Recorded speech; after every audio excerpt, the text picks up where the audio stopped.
Chapter 317. When Jinping's scream was so loud and shrill that it gave the onlookers goosebumps. Hua Xiaofeng was also stunned for a few seconds before he came back to his senses. He roared, "Little Ping." If one didn't know better, they would have thought that something had happened between the two of them and that they were separated forever. Hua Xiaofeng struggled even harder, and the bodyguards almost lost their grip on him. Xia Junxing gave the bodyguards a look, and they let go of Hua Xiaofeng's hands. Hua Xiaofeng couldn't stop in time and almost fell flat on his face.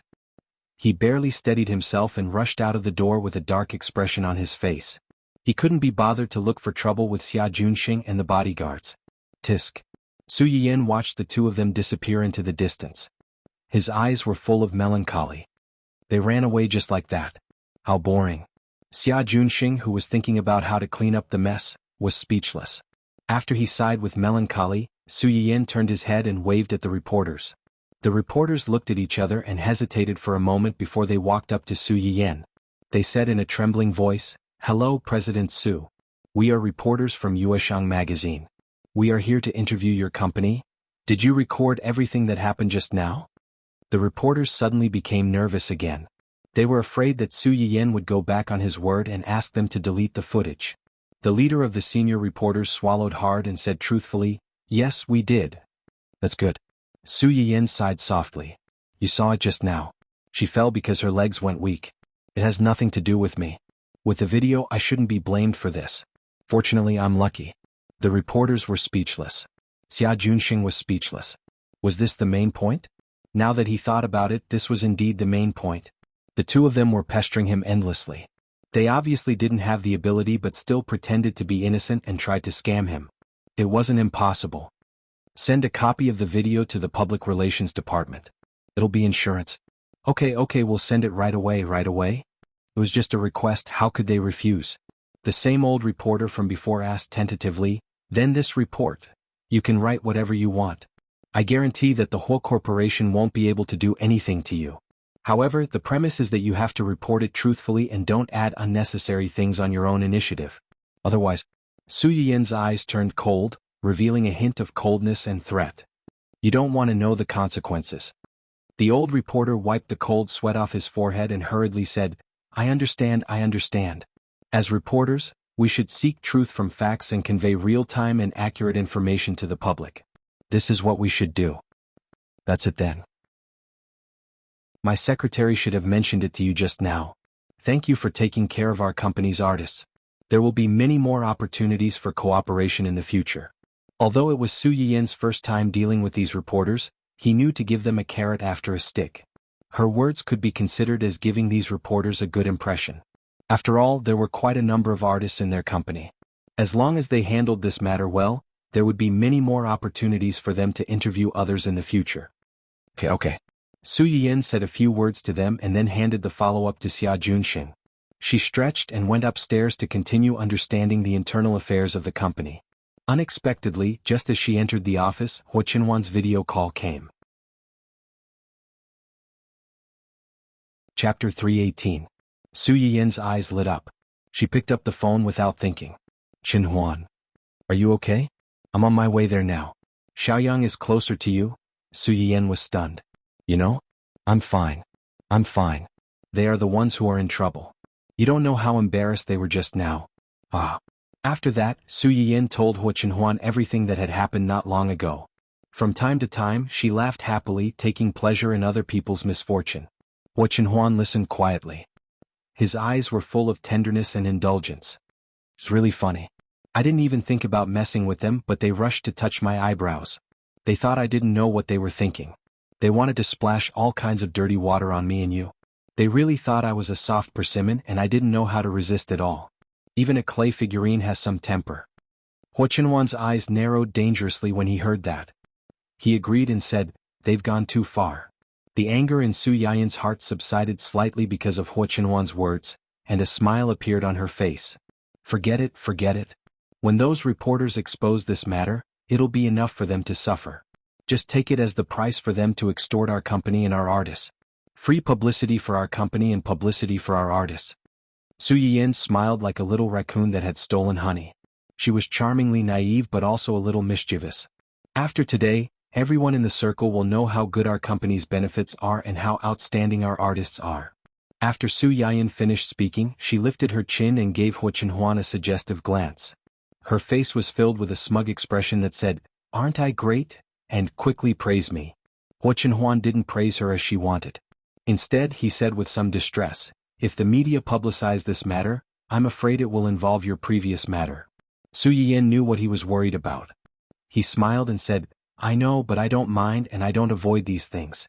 If you don't want others to know, then don't do it in the first place. What has already happened cannot be hidden forever. Instead of caring about those rumors and trying hard to hide them, it's better to take the initiative to face them and transform the past into something that's useful to you. In any case, I'm the victim here. I didn't do anything wrong. I'm not the one who should be worried about being exposed and condemned." Su Yiyan could more or less guess what kind of negative comments he would receive after this matter was exposed. At most, it was the so-called, "it takes two to clap," of some stinky straight men, and the "love is supreme" of the Virgin Mary. Compared to these irrelevant comments, Hu Xiaofeng and Wen Jingping needed to suffer the most fatal condemnation. At least for Wen Jingping, the title of mistress was confirmed. Her path to becoming a Mary Sue in the entertainment industry was cut off. The only thing that Su Yiyan was more worried about was that the shameless family might use her marriage with Hu Chenhuan and Hu Chenhuan's leg to criticize her. Thinking of this, Su Yiyan said apologetically, "I'm sorry. This time, I might implicate you and make you be criticized. If being scolded and ridiculed is the price I have to pay for marrying you, I hope they'll scold me a few more times and scold me more fiercely." If it were in the past, he might have been angry and hurt by these so-called verbal attacks. But now, no matter how vicious the ridicule was, it couldn't hurt him. Because he already had the most beautiful thing in the world, and it was also the thing he wanted the most. Chapter 319. Su Yiyan was both touched and amused. Who likes to be scolded by others? Hu Chenhuan looked at the smile on Su Yiyan's face. The corners of her lips curled up slightly, but she did not comment. Su Yiyan's matter was almost settled on her own, so Hu Chenhuan did not continue to rush over. Su Yiyan had a lot of things to do. After comforting Hu Chenhuan for a while, she took the lead and hung up the video call. After hanging up the video call, Hu Chenhuan's face quickly became gloomy. She directly gave Zui Yanbai an instruction. "You can send out the press release that you prepared earlier." "You mean the things buried under the Hua group?" "Yes. I understand. Before noon, all the official media will receive the relevant materials about the buried things in the ground. In addition, help me contact my father's old subordinates. Tell them that I haven't seen them for a long time and I want to meet them." Zui Yanbai was stunned and said in surprise, "When do you think it's a good time?" "The sooner the better." "Okay, I'll arrange it as soon as possible." The joy and eagerness in Zui Yanbai's tone made Hu Chenhuan's heart harden. Even these outsiders could see the indifference and harshness of Hu Qihan's family. It was a bit ironic when she thought about it. Even if there was a little affection in the past, it was almost exhausted after so many years. Entertainment news competed for timeliness and popularity. Moreover, Su Yiyan had already hinted so clearly that this matter must be publicized truthfully and quickly. After several reporters of Yueshang magazine went back, they wrote an earth-shattering and melodramatic drama as quickly as possible. In the drama, Green Tea White Lotus was dissatisfied with the results of the variety show competition, so she led her brainless rich boyfriend to personally go to the big investor. She openly and secretly stepped on the artists of the same year and ridiculed the variety show's shady business. In the end, she was miserably slapped in the face by the big investor. Long Outyen did not dare to write a novel like this. Many netizens saw the familiar exaggerated title and complained in their hearts, but they still clicked on it. It would have been better if he didn't look. Now that he did, oh, he saw a familiar face. What the hell? If I'm not mistaken, this Wen Jingping is the Wen Jingping who was mocked 30,000 times every day in Future Star? F***ck, you can even eat your own melon. The so-called dissatisfaction with the results of the variety show competition is dissatisfaction with the final result of Future Star? The artist she stepped on is our Ying? Shaking hands with the person above. It's not just your family but my family as well. What an unexpected calamity. F***ck, 3 people from the same company and our Shan Shan. What did this B***tch mean? Did they think that the top 7 contestants were no match for her, a noob who sang out of tune and danced like her? Where did you get the face to do that? Please don't compare our Ying to this B***tch. She's not worthy. That's right, that's right. Our Tong Tong is both sweet and salty. I really don't know where she got the face to say that 3 people from the same company passed. These 3 people were voted in by us fans. They climbed up step by step. How can a noob like you step on them so casually? You're crossing the line to scam people. They're already in a group and they're still causing trouble. This woman must be crazy to want to be famous. She's not just starting to cause trouble now. She's been causing trouble since before the competition. Friends who don't know can go and search. Back then, almost all the coaches in the show were scammed by her. Chapter 320. Zheng Qiuying was able to stand out from hundreds of people with her own ability and become the team leader. Her ability and popularity were self-evident. Although Huang Zitong's strength was slightly weaker than hers, she was pretty and had a gentle temperament that didn't cause any trouble. The 2 of them participated in the competition together. They were opponents and friends. Furthermore, they were good at different things and did not have the same resources. Therefore, the fans of the 2 teams were unexpectedly harmonious. Needless to say, Yun Luoshan was the youngest and the most timid. She also had a silly and cute personality. She was the team's favorite. The 3 of them could be casually picked out and people could see their strengths at a glance. It could be said that they beat Wen Jingping in all aspects. When Wen Jingping confronted Su Yiyan, she thought that she had the moral high ground. Little did she know that when these words fell into the ears of the 3 people's fans, it was like poking a hornet's nest. Usually, the fans of celebrities who relied on their looks to make a living didn't like others saying that their idols had no ability and relied on dirty tricks to get to the top. These fans who had watched their idols put in countless efforts and finally walked the path of fame and glory to the top of the stage couldn't tolerate such words. For a time, Wen Jingping was simply a vicious black lotus in the eyes of the 3 fans. She was the best synonym for a hypocritical green tea bitch. Not only that, but the members of the 7-person team who weren't mentioned were more or less implicated. Especially the fans of the last contestant at that time, they felt that their idol had accidentally been implicated. They followed the footsteps of the other 3 fans and pointed their guns at the same time. Compared to the fans of the other teams who were advancing together, Wen Jingping's fans were a little unlucky. The other fans were just eating melons to see their idols being implicated, but they were eating melons until their house collapsed. Boyfriend? F***ck, isn't she single? This question flashed through the minds of all of Wen Jingping's male fans and some of her female fans. When Wen Jingping first started her live broadcast, she attracted a lot of viewers with her pitiful image of a little white lotus and her delicious home-cooked dishes. After that, she cooperated with the internal staff of the website who signed her at that time to sell the misery of a single-parent family and gain the protection of countless male viewers. Before participating in Future Star, Wen Jingping had already confirmed her relationship with Hu Xiaofeng. However, she was not stupid. In her previous life, she was also a fan of celebrities.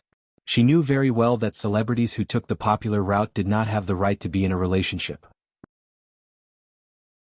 These people were willing to spend money on you because they treated you as their own child, their own husband and wife. In the eyes of these fans, wasn't he using their money to support his girlfriend? How could they tolerate this? Therefore, those who suddenly had relationships during the rising stage of their careers were mostly done for. It was precisely because Wen Jingping knew this that she had always announced to the public that she was still single. Her fans also believed her.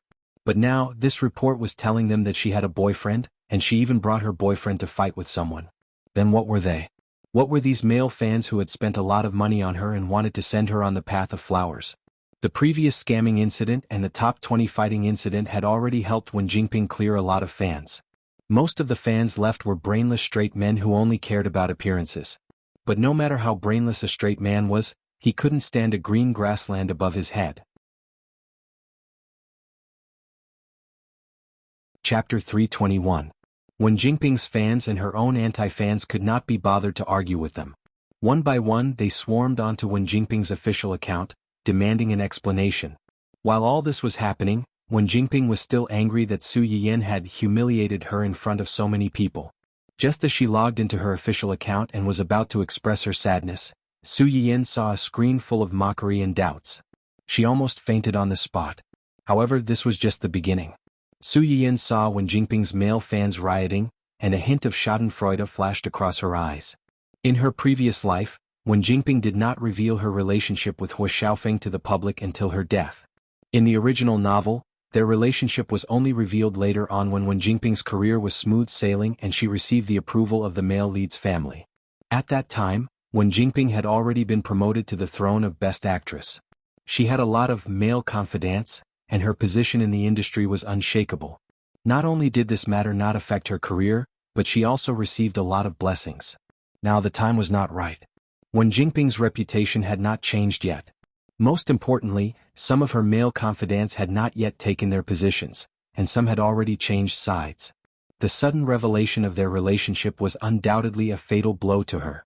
Su Yiyin had just finished laughing when a familiar notification sound rang in her mind. Congratulations on stealing the female lead's golden finger. Progress +10. Current progress is 20. Please continue to work hard. Su Yiyin narrowed her eyes. Just by revealing their relationship, the progress has increased by 10. According to the system's evaluation, revealing the relationship of the male lead and female lead early will cause the female lead to lose the support of most of her fans. At the same time, it will also affect her future interactions with other important male supporting characters. Therefore, it is determined to be 10. It will affect her future interactions with other important male supporting characters? Su Yiyin thought about it and understood. In the original novel, Wen Jingping was indecisive and couldn't bear to hurt those who loved her. To put it bluntly, she was like a social butterfly, coming and going from one outstanding man to another. Apart from the male lead, she kept countless spare tires for herself in case of emergencies. The way she flirted with these spare tires was actually quite low class. She lied that she and Hua Xiaofeng were just friends, or described Hua Xiaofeng as her suitor. When these men developed feelings for her and became jealous of her intimate contact with Hua Xiaofeng, she would then push the blame to her agency. She told them that her management company had asked her not to disclose her relationship with Hua Xiaofeng to the public when her career was on the rise. That was why she had kept it a secret from them. She did not lie to them on purpose. At that time, the supporting male lead had already developed feelings for her and naturally couldn't bear to scold her. When he saw her weeping like a pear blossom in the rain, his heart also softened. He couldn't leave and could only willingly be her bootlicker spare tire. Now, when Jingping's trump card had already been broken and her reputation was more or less ruined. Unless it was those special lovers who liked to make others jealous, if these people could still have any interactions with Wen Jingping, it would probably be Wen Jingping taking the initiative to be their bootlicker and not them rushing to be her protector god. If we start from this aspect, I'm afraid the current situation is still lacking. Su Yiyin rubbed her chin and pondered for a moment. She called the company's public relations department and asked them to find a group of Big V accounts to take the initiative to expose the matter between her and these two people. Chapter 322. Therefore, before the news of Wen Jingping trampling on her peers was over, a bunch of so-called insiders appeared one after another. They started to reveal the identities of the three protagonists in the report, as well as the love and hate between the three in the video. The onlookers dropped their jaws. Although the blogger has tried her best to explain the relationship between the three in a subtle and objective way, the man dated the second female lead when he was still engaged to the first female lead. He even took advantage of his father's birthday to ask the first female lead to break off their engagement in front of countless guests. He even pushed the first female lead down the stairs during the argument and sent her to the hospital? In summary, isn't it just a scumbag cheating mistress who spoils his concubine and neglects his wife? So this White Lotus is a mistress? Thank you to the class representative above. I knew there was nothing wrong with the blogger's description, but I kept feeling that something was off. I instantly felt that the man was a scumbag and the second female lead was a whore. I feel sorry for the first female lead. No wonder in the previous video the second female lead pretended to apologize to the first female lead. When the first female lead asked her what she was sorry for, the second female lead immediately changed the topic. As a mistress, of course, she was embarrassed to say it in public. If she said it out loud, she would be scolded to death. She was embarrassed? If she was really embarrassed, she wouldn't have been a mistress. She didn't say it because she wanted people to think that she was the victim and lead the public to blame the first female lead. The funniest thing was that she actually accused the first female lead of taking revenge for a personal grudge and deliberately harmed her. Even if the first female lead harmed her, she deserved it. Not to mention that the other party didn't harm her at all. She's not capable enough, but she still wants to smear others to clear her name. What kind of a venomous woman is this?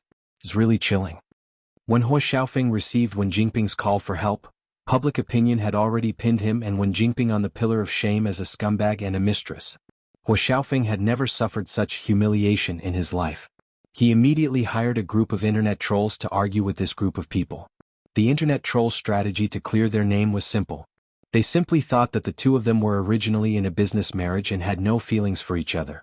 The man met his true love and broke off the engagement to pursue her bravely. There was nothing wrong with that.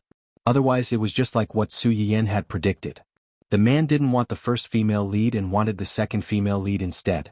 There must be something wrong with the first female lead that even her man couldn't stand it. She deserved to be cheated on. Such a whitewashing statement was, of course, rebuked. A business marriage should have integrity. Don't blame others for taking revenge on you. Seeing that this was not going to work, the fake reviewers turned to quibble that Hua Xiaofeng was daring enough to pursue true love. Of S to us to us of the. Do you think the whole world revolves around you now that you're the one who's talking? Su Yiyan couldn't help but burst out laughing when she saw this. She secretly sighed that some netizens were quite talented. They could always hit the nail on the head and hit the nail on the head. Just as she was about to continue watching these sources of happiness, the screen changed. Ling Xiaoqi's call request popped up. Su Yiyan didn't think much about it and picked it up. She heard her best friend's heart-wrenching roar as soon as the call connected. Yiyan now. Immediately. Immediately. Come and pick up your little bastard. If you're late, I can't guarantee that you'll see him alive.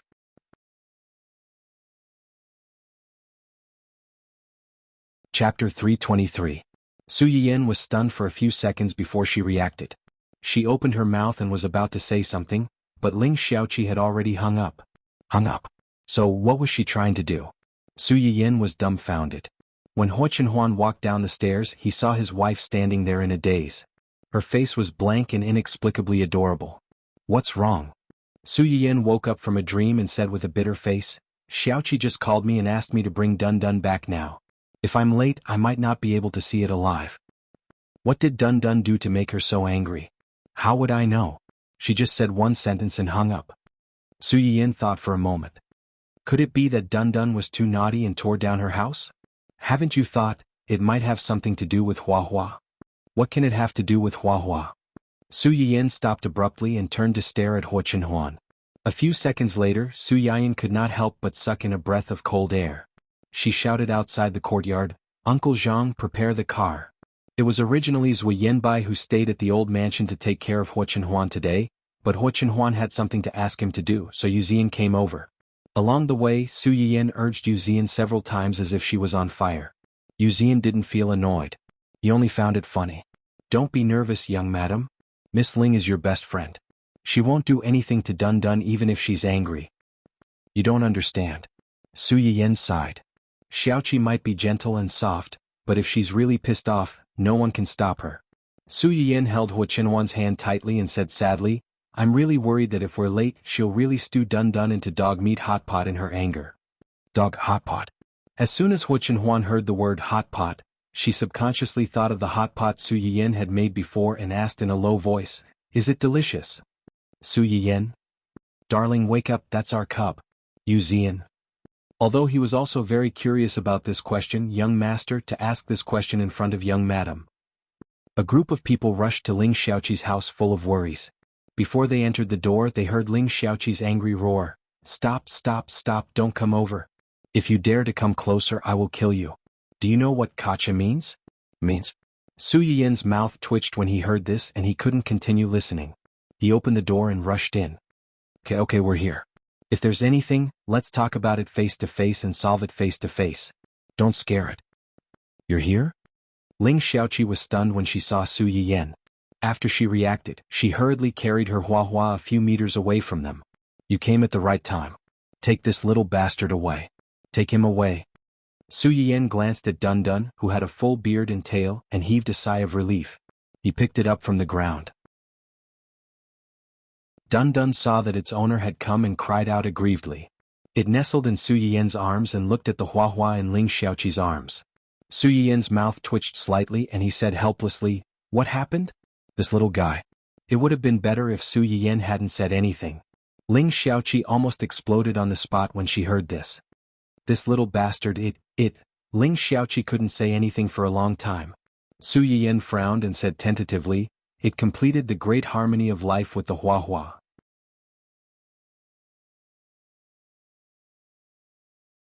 Chapter 324.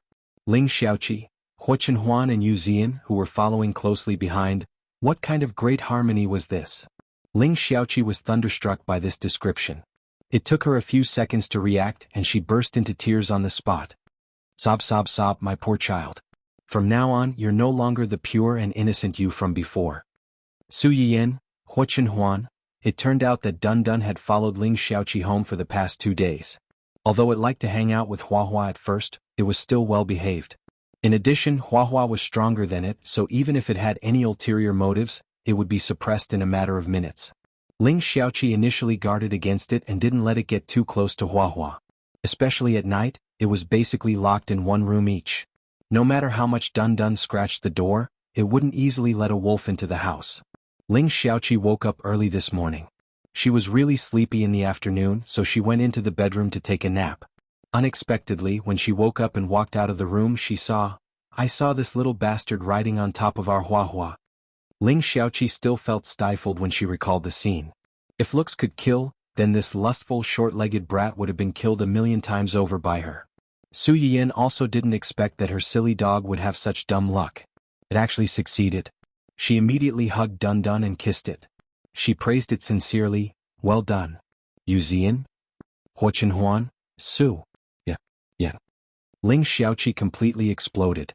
Su Yiyan's expression stiffened. She smiled awkwardly and said, It's its fault. It's all its fault. How could you do this without permission? Are you a little hooligan? You're too impulsive. What did I teach you before? No matter who it is, you can't do this to anyone. You've really disappointed me. Dun Dun. How could you be a coward at such a critical moment? Dun Dun, who was betrayed by its owner, could only turn around and look at its dog father. Hua Chenhuan received its pleading gaze, but silently looked away and pretended not to see anything. Dun Dun? Didn't we agree to be each other's angels? How could you ignore me at a time like this? Of course it's its fault. Otherwise, is it our Hua Hua's fault? Su Yiyan's good apology made Ling Xiaoqi's anger subside a little. But when he thought that from today onwards, his own child would no longer be a virgin, he still felt incomparably stifled. It's a pity that our Hua Hua is still a baby. To think that she has to encounter such a thing. What if she gets pregnant?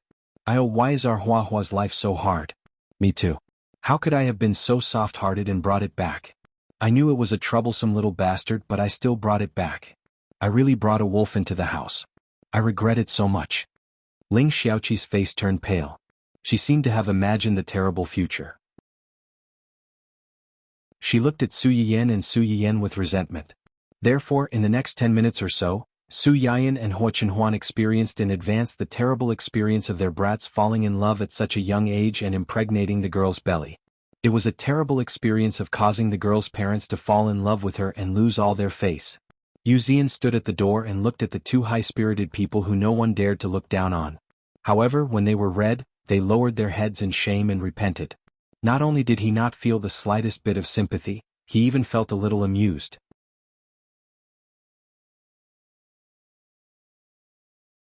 Chapter 325.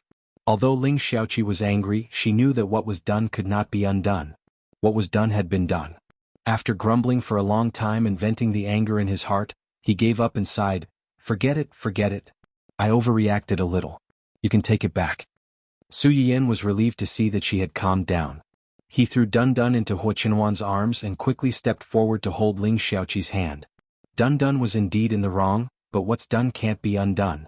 There's no point in dwelling on this, right? They know each other very well and our Dun Dun likes Hua Hua so much. Hua Hua is also very protective of our Dun Dun. Isn't this a good thing? Ling Xiaoqi was a little angry when she heard this. She snorted and said, Your Zai Zai is a male, so of course you'd say that. If we really want to talk about this, our Hua Hua is the one who's taken advantage of, okay? What's so good about it? At the end of the day, you're just lusting after its body. Men really are all bad. The two men present were speechless. It was fine that they usually took the blame for those scumbags who had no bottom line. After all, they were still a species. Now this little B***start of a different species caused trouble. Why did it have to be them as well? It was so hard to be a man. Su Yiyan was also a little amused by Ling Xiaoqi's indiscriminate attack. However, he also knew that this was not the time to argue with her. He had to appease her. Thus he agreed. Yes.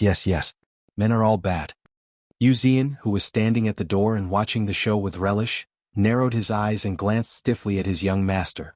Seeing that his expression did not change, but there seemed to be an inexplicable dangerous atmosphere around him, he silently lit a candle for Su Yiyan in his heart. Su Yiyan finally managed to pacify Ling Xiaoqi, so he didn't want to agitate her by putting Dun Dun in her house, so he brought the troublesome dog back home. Before he left, Dun Dun wailed a few times in an attempt to arouse the sympathy of his beloved and her master. Unfortunately, Ling Xiaoqi was still angry, and Hua Hua seemed to be on its master's side unconditionally. It didn't even look at Ling Xiaoqi.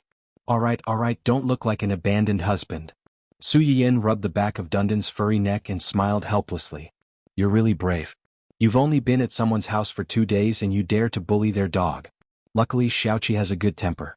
If it were me, I would have thrown you out long ago to fend for you. Dun Dun wailed and looked at Su Yiyan with incomparable resentment. It didn't forget someone's betrayal just now. Su Yiyan saw that it didn't have any remorse, so he narrowed his eyes and said maliciously, I suddenly remembered that in this weather, dog meat hot pot is the best. It dispels the cold and nourishes the body. Why don't we eat this tonight? Dun Dun sensed the danger keenly and screamed, its eyes full of complaints. Su Yiyan was angry and amused. He reached out and patted the head of this dramatic dog. Now you know how to be afraid. If we didn't come quickly just now, I'm afraid you would have become Xiaoqi's meal now. Dun Dun wailed a few more times miserably. It lay in Su Yiyan's arms and mourned its quickly passing love. It was like a little old man who had experienced thousands of sales. Su Yiyan let it be sad and sighed helplessly. As soon as he turned his head, he met Hua Qinhuan's teasing eyes. Are there no good men? Su Yiyan? I'm not, I can explain.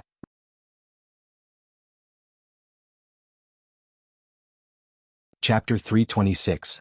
Su Yiyan laughed dryly and said with a fawning expression, Xiaoqi's situation is special, so she will occasionally be a little sexist. Don't take it to heart. Hua Qinhuan was not so easy to fool. I only take your words to heart. You said that there are no good men. I had no choice but to agree with her. Really? Su Yiyan looked at Hua Qinhuan's face, carefully pulled his sleeve and tentatively asked, Are you angry?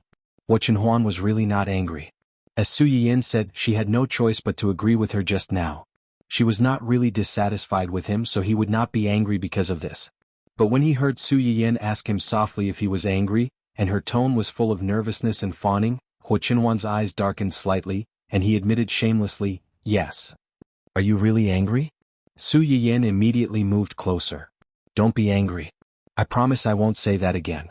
Hua Qinhuan's expression did not change and he did not speak. Su Yiyan blinked and continued to probe. Then what should I do to make you not angry? Hua Qinhuan still did not speak and just stared at her. What did this mean? Su Yiyan frowned and thought for a moment. Finally, she gritted her teeth and leaned over to kiss Hua Qinhuan's lips in front of Yu Zian. A light flashed in Hua Qinhuan's eyes, but the expression on his face still did not change. Su Yiyan's heart skipped a beat when she saw this. Could it be that she was wrong? Even this method didn't work? Before she could think more, she heard Hua Qinhuan say unsatisfactorily, just once. Su Yiyan, Yu Zian, who thought he had misheard, Su Yiyan did not know whether to laugh or cry, but he also breathed a sigh of relief and said without any pressure, Then let's kiss a few more times. After saying that, she took the initiative to lean over and kiss him a few more times.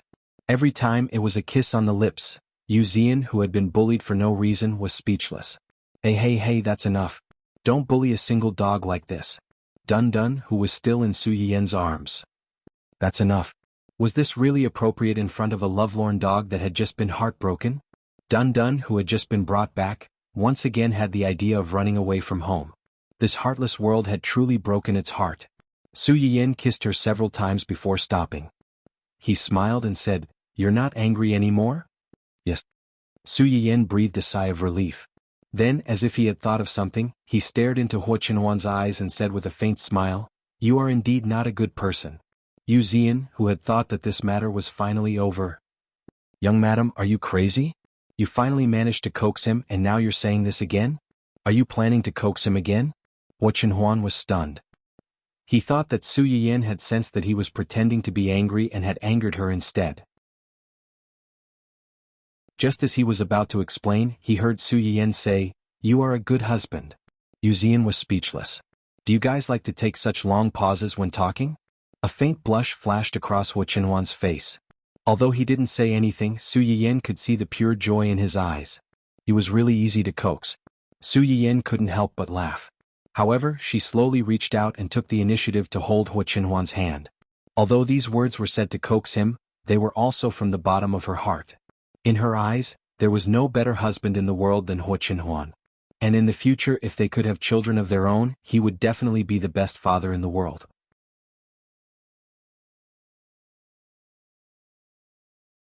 Chapter 327. Su Yiyan and the others picked up the troublemaker Zai Zai and went home. The atmosphere was warm and loving. On the other hand, Hu Xiaofeng was not so lucky. This time, Su Yiyan was determined to make Hu Xiaofeng and Su Yiyan suffer. Even if she could not make them fall into eternal damnation, she wanted to teach them a lesson. Didn't Hu Xiaofeng buy the Internet Water Army? They bought it too. Hu Xiaofeng and the others were not in the right to begin with. Once Su Yiyan's Internet Water Army bought the Internet Water Army, they attacked them directly. Their sarcasm and ridicule were 10 times, no, 100 times more interesting than the Internet Water Armies. In just half a day, the Internet Water Army was defeated by the Internet Water Army with the help of passers-by. It was worth mentioning that the ones who contributed the most were not Internet Water Army or passers-by, but Wen Jingping's male fans. These people were once attracted by Wen Jingping's face and her gentle personality. They fought for her at the forefront of the anti-defamation campaign. However, all of this was based on the premise that Wen Jingping was single and everything she showed was real. Now these people realized that everything they thought was fake. Her being single was fake, and this woman's so-called gentleness and kindness was also fake. Other than her face, everything else about her in front of the camera was fake. They hated her now as much as they liked her in the past. Her existence was a constant reminder of their past stupidity. Wu Xiaofeng looked at the screen full of mockery and curses. His face was gloomy to the extreme. His resentment towards Su Yiyan and the Su family reached its peak. Even now, he still did not feel that what he did in the past was wrong. He just liked a woman and did not want to accept his family's arrangement to marry a woman he did not like. Why did everyone have to go against him? Compared to Hu Xiaofeng, who was full of anger, Wen Jingping was more terrified when she saw these comments. Mistress? Why did everyone treat her as a mistress? She was not a mistress. She and Hu Xiaofeng were clearly in love with each other. Why did she call them a scumbag, a slut, and a two-timing mistress? This was completely different from the perfect love between Cinderella and the prince that she had imagined in her mind. Weren't the fiancés of the male protagonists in romance novels all vicious female supporting characters who would eventually be condemned as cannon fodder? Their marriage was just a business alliance. There was no emotional foundation. She was Hu Xiaofeng's true love. How could these people scold her without knowing anything? She didn't do anything wrong. It had to be said that from a certain point of view, these two people could be considered a perfect match. How similar were their perspectives when thinking about problems? However, now that things had escalated to this point, it was no longer something they could control. Hu Xiaofeng looked at Wen Jingping's deathly pale face and thought of how she had risked her life to save his life a few days ago. His heart softened and he comforted her softly. It's okay. These people are just jealous of us. Their words are clear and logical, but if they really meet us, they may be even more resolute than us. Moreover, don't be fooled by how fiercely they are scolding us now. After a few days they will definitely forget about it. It was originally something that had nothing to do with them. They will just talk about it and forget about it the moment they turn around. Really? Wen Jingping looked at Hu Xiaofeng with reddened eyes. She had lived 2 lives, but she was not as naive as Hu Xiaofeng. Perhaps Hu Xiaofeng's words were not without reason. These people who were following the trend and scolding them now would soon forget about this matter. However, the internet had memories. For those who did not like her, if she did not handle this matter well, it would be a stain on her life.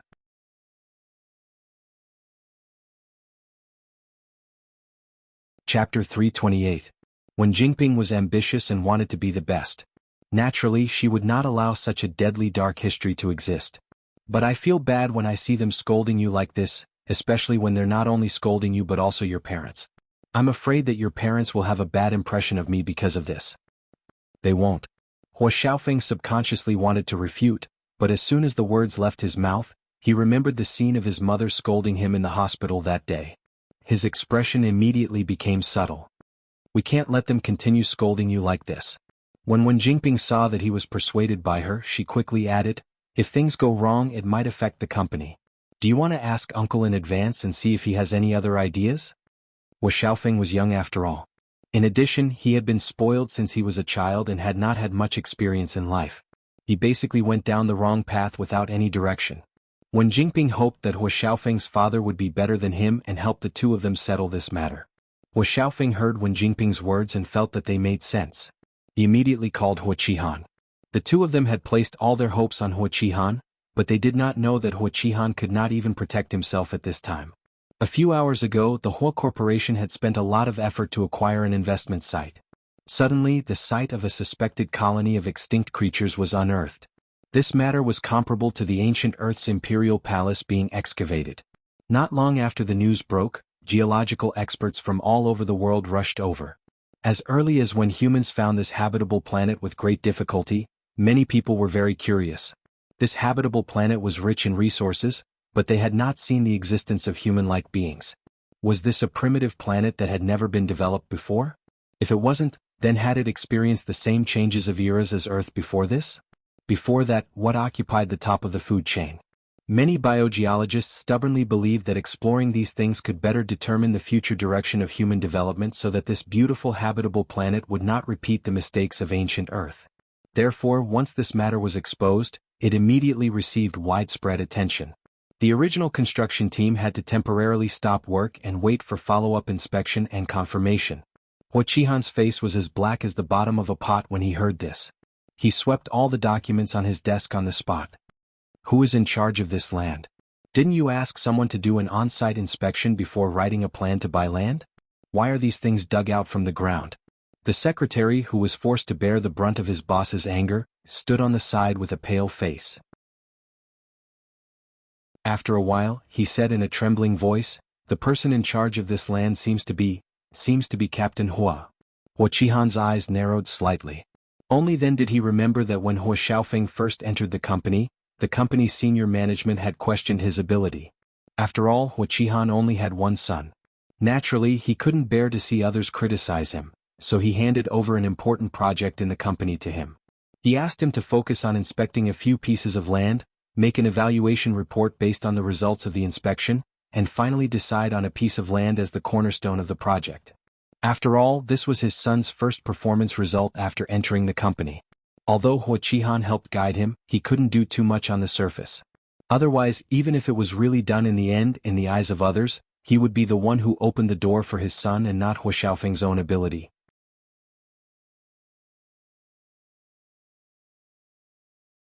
Chapter 329. Therefore, except for some guidance in the early stages, Hu Qihan did not show up from beginning to end. Wu Xiaofeng was in charge of the field inspection and survey of those lands. After reading the evaluation report he handed over, Hu Qihan also secretly checked the competitors participating in the bidding out of caution. He found that many big companies were also very optimistic about this piece of land and were trying their best to win it. Naturally, he thought that this land did indeed have great development prospects. When he learned that Hu Xiaofeng had won this land, he was happy for a long time. He felt that his son could win against those old foxes and give him a lot of face. But now Hu Qihan wished he could go back in time and stab this scourge to death. Then he would stab himself to death. Where's Hu Xiaofeng? He made such a big mistake. Where is he now? Hu Qihan slammed the table loudly. As his father, you don't even know where he is. How would I know? The secretary silently complained in his heart, but he said, Team leader Hu took sick leave 2 days ago and has not returned to cancel his leave. He is not in the company for the time being. When Hu Qihan heard the words sick leave, he immediately thought of the terrible things Hu Xiaofeng had done 2 days ago and became even angrier. Contact him right now and ask him to come to the company. If he doesn't come, he doesn't have to come for the rest of his life. Okay, I'll go right away. When the secretary heard this, he felt as if he had been granted amnesty. He turned around and was about to run out when Hu Qihan's cell phone rang. Seeing the caller ID on the screen, Hu Qihan frowned slightly and shouted, Wait, you don't have to go. He called me. Hu Qihan thought that Hu Xiaofeng had seen the news and knew that something big had happened in the company. Only then did he remember to call him. Unexpectedly, as soon as the call was connected, Hu Xiaofeng took the initiative to explain the ins and outs of the matter and begged his father to help clean up the mess. If this had happened under normal circumstances, Hu Qihan might have been angry, but he might have helped him clean up the mess. But it was different now. Hua Qihan's mind went blank when he heard his son's words. What did you say? You took that woman to Su Yiyan, and your previous engagement with her was exposed. Now everyone is scolding you and that woman? Hua Xiaofeng did not realize that something was wrong. He only thought that Hua Qihan was angered by the curses he had just said, so he quickly added fuel to the fire. Yes, Dad, you don't know how vicious that B*Tc Su Yiyan is. She insulted little Ping inside and out in front of everyone, and she even got someone to record it and post it on the internet, causing others to dig up all our secrets. It's fine if a lot of people are scolding me and little Ping, but now they're scolding you and my mom. Hua Qihan was so angry that he almost fell back. Is there something wrong with your brain? Don't you know how much the Su family hates you and that B*Tc beside you after the engagement was called off? You even insisted on bringing people to the Su family. If they don't insult you, do you think they'll flatter you nicely? Hua Xiaofeng did not expect Hua Qihan to have such a reaction. He was stunned for a few seconds and became angry. He said unhappily, Dad, how can you speak for that bitch? It's obviously that bitch who went too far. Hua Xiaofeng was still cursing on the other end. Hua Qihan was so angry that his whole body was trembling. His vision turned black. Finally his body swayed and he fell back. President? President. The president fainted. Call an ambulance.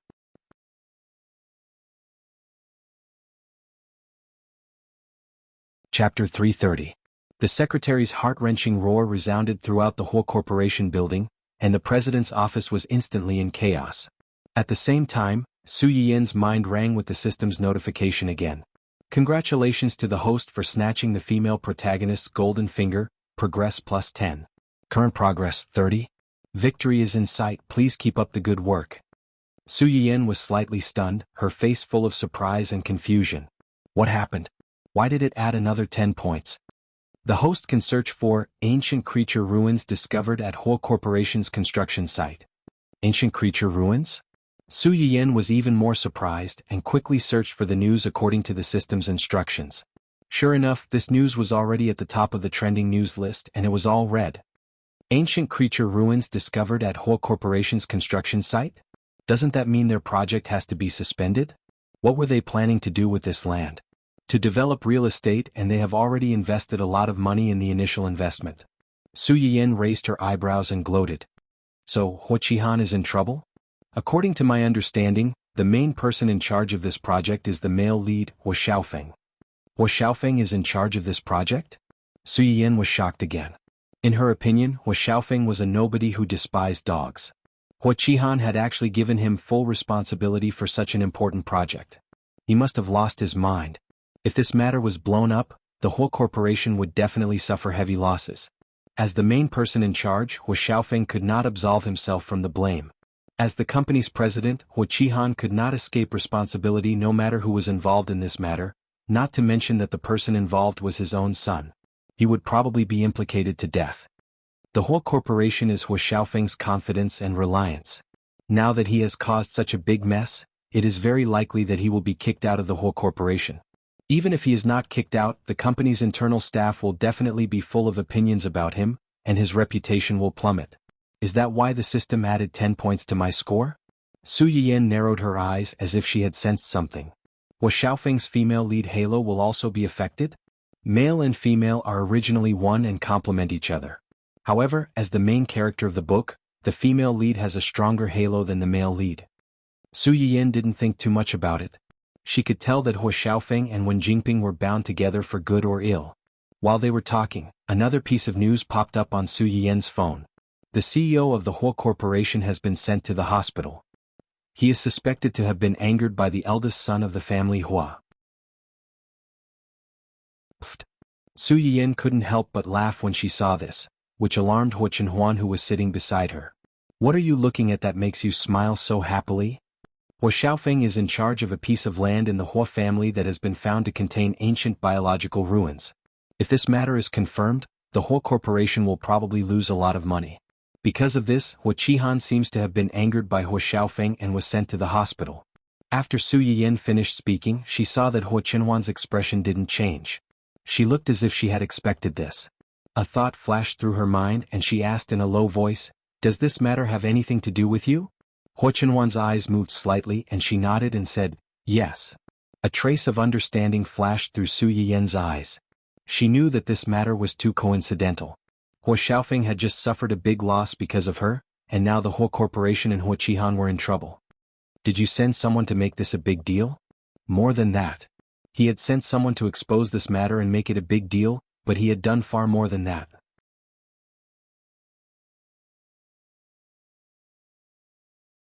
Chapter 331. Su Yiyan was silent for a long time after hearing Hua Qinhuan's words. Hua Qinhuan noticed the change in her expression. His eyes darkened as he probed, "Do you think I'm too heartless?" Su Yiyan looked up at him in confusion. Heartless? Then, as if she had heard a joke, she couldn't help but chuckle. Why would you think that? Do you think I don't know what kind of people Hua Qihan and his family are? I'm not a saint. I won't sympathize with them at a time like this. Besides. Su Yiyan moved closer to Hua Qinhuan and looked straight into his eyes. I believe you. You must have a reason for everything you do. Whether it's for yourself or something else, I will believe you unconditionally and support you. Hua Qinhuan's heart was finally at ease because of Su Yiyan's words, and his eyes were filled with warmth. Now that this matter has become so big, how will it be dealt with in the future? If this was the only matter, Hua Qihan might choose to have a good talk with these geologists and get some compensation from them to make up for the company's losses.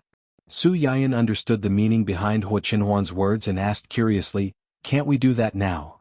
Did you forget that you just exposed Hua Xiaofeng and that woman?" Su Yiyan blinked and looked puzzled. What's the connection between these two things?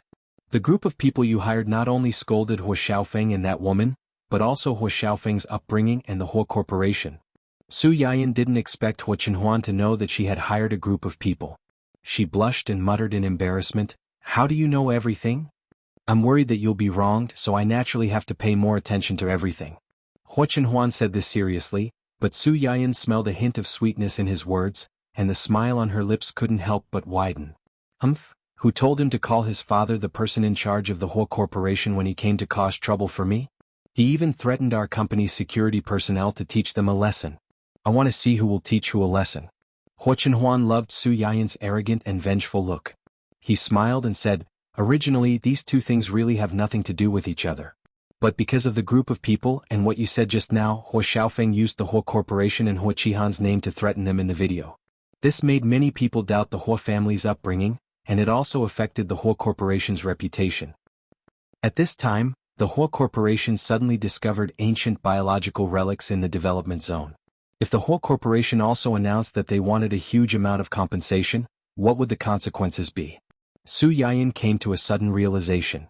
Those righteous people on the internet will definitely say that they are greedy, black-hearted capitalists. The bigger the company, the more attention they pay to their reputation.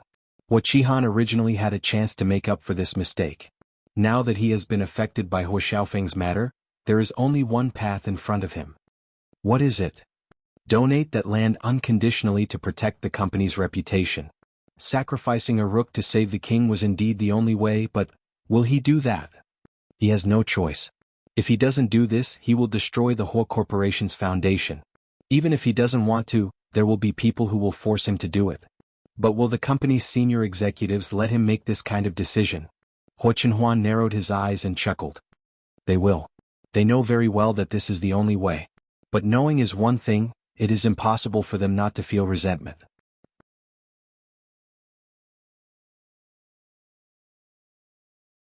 Chapter 332. After listening to Hua Qinhuan's words, Su Yiyan was silent for a long time. Hua Qinhuan saw the change in her expression. His eyes darkened slightly and he asked tentatively, "Do you think I'm too cruel?" Su Yiyan looked up at him in confusion. Cruel? Immediately, as if she had heard a joke, she couldn't help but chuckle. Why would you think so? Don't I know what kind of people Hua Qihan and his family are? I'm not a saint. How can I sympathize with them at this time and? Su Yiyan suddenly leaned in front of Hua Qinhuan and looked straight into his eyes. I believe you. You must have your own reasons for doing everything. Whether this reason is for yourself or for other reasons, I will believe in you unconditionally and support you. Hua Qinhuan's heart finally relaxed because of Su Yiyan's words, and there was a little more warmth in his eyes. This matter has become so big now. How will it be dealt with in the future? If it was only this matter, Hua Qihan might choose to have a good talk with these geological experts and get some compensation to make up for the company's losses. Su Yiyan understood the meaning of Hua Qinhuan's words and asked curiously, "Can't he do that now? You forgot that you just exposed the matter between Hua Xiaofeng and that woman." Su Yiyan blinked and looked puzzled. Is there any necessary connection between these two things? The group of ghostwriters you hired not only scolded Hua Xiaofeng and that woman, but also involved Hua Xiaofeng's upbringing and the Hua family. Su Yiyan didn't expect that Hua Qinhuan even knew that she had hired ghostwriters. She blushed slightly and muttered embarrassedly, "How do you know everything? I was worried that you would be wrong, so naturally I had to keep an eye on everything." Hua Qinhuan said these words in a serious manner, but Su Yiyan smelled a trace of sweetness from it, and the smile on the corner of her mouth could not help but widen. Who told him to claim that his father is the person in charge of the Hua Corporation when he came looking for trouble with me? He even threatened our company's security personnel to teach them a lesson. I'd like to see who's the one who's humiliating the other. Hua Qinhuan loved Su Yiyan's vengeful look. She smiled and said, "Originally these two things were indeed unrelated. However, because of the influence of the Internet Water Army and what you just said about Hua Xiaofeng using the name of the family Hua and Hua Qihan in the video, many people began to doubt the upbringing of the Hua family. It also affected the Hua family's reputation. At this time, it was suddenly revealed that the Hua Corporation's development zone had excavated the remains of ancient creatures. If the Hua Corporation were to ask for a huge compensation at this time, what would the consequences be?" Su Yiyan was suddenly enlightened. The righteous people on the internet will definitely say that they are greedy and black-hearted capitalists blinded by greed. The bigger the company, the more it values its reputation. Hua Qihan originally had a chance to make up for this mistake. Now that he has been affected by Hua Xiaofeng's matter, there is only one way in front of him. What? Donate that land unconditionally to protect the company's reputation.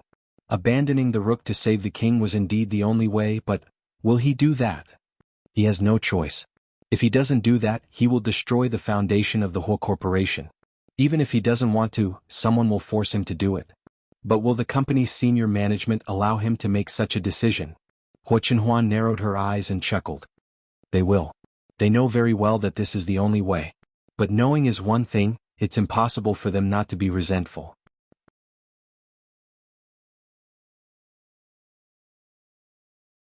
Chapter 333. This mess was caused by Hua Xiaofeng. As his father, Hua Qihan naturally had to help him clean up, but this would harm the interests of most people. Hua Qihan had originally hoped that Hua Xiaofeng would do something big to win over people's hearts. In the end, Hua Xiaofeng had offended everyone. It was conceivable that after this incident, Hua Qihan would be impeached by the company's senior management. It was unknown whether he could still hold the position of the head of the Hua group. Su Yiyan quickly understood the meaning of Hua Qinhuan's words. She secretly sighed that giving birth and teaching children was also a skill. If she accidentally raised a debt collector like Hua Xiaofeng, not only would she not be able to enjoy her family life, but she might also lose her chastity in her later years. She wondered if Hua Qihan was so angry that he wanted to stuff her back into Mrs. Hua's womb to be reborn. After sighing, Su Yiyan seemed to think of something. She raised her eyebrows and said, "You didn't expect this early on, so you asked someone to expose this matter at this time, did you?" Hua Qinhuan smiled. "I mainly wanted to vent for you." She had initially set up this trap to trap Hua Xiaofeng's family, but it was also good to expose this matter at this time. It was one thing to have a long-term plan to take back the Hua group, but the most important thing was that they had touched someone they shouldn't have and touched his bottom line. Su Yiyan snorted and said proudly and happily, "You have a sweet mouth. I hope that Hua Qihan's family will be hurt this time and won't jump in front of me in the future. Don't be afraid. We'll deal with them every time they come. Let's see if their blood is thicker or my knife is faster." Su Yiyan was stunned. It took a while for her to react to what Hua Qinhuan had said. She laughed out loud. "Now that you mention it, I kind of hope that they will come a few more times." Hua Qinhuan's eyes flashed slightly and she said jokingly, "You want to see them in a sorry state so much?" "Yes. Then I'll find someone to broadcast it to you on the day they are impeached." "Okay." Su Yiyan reacted only after responding. She turned her head to look at Hua Qinhuan in confusion. "Why did you get someone to broadcast this live? Don't tell me, you have people in the Hua Corporation?" Hua Qinhuan gave her a meaningful smile but did not answer her directly. Su Yiyan thought about it carefully. If he didn't have people in the Hua family, How could Hua Chenhuan know about Hua Qihan's family's movements so quickly and in detail? As for who this person was, Hua Chenhuan didn't want to tell her, so she didn't ask. The process wasn't the most important thing, but the result was. Hua Chenhuan and Su Yiyan had just arrived home when the Hua Corporation's incident was in an uproar. It was worth mentioning that Hua Chenhuan suddenly felt her lower limbs twitch at noon today. Although it was very slight, Su Yiyan was still very happy. This meant that her efforts during this period were indeed effective. Hua Chenhuan's necrotic nerves were waking up little by little. Even if the awakening process might take a long time, and the process would be more complicated and difficult, at least the two of them saw hope. Su Yiyan could never forget Hua Chenhuan's shocked, confused, flustered, and perturbed expression when she felt the movement in her lower limbs. At that moment, Su Yiyan was excited and inevitably felt a little distressed. In order to celebrate this matter and let Hua Chenhuan feel some sense of reality, Su Yiyan decided to cook a big meal to celebrate. For this reason, the audience who had been waiting for Su Yiyan's live broadcast room finally saw someone's long-awaited live broadcast.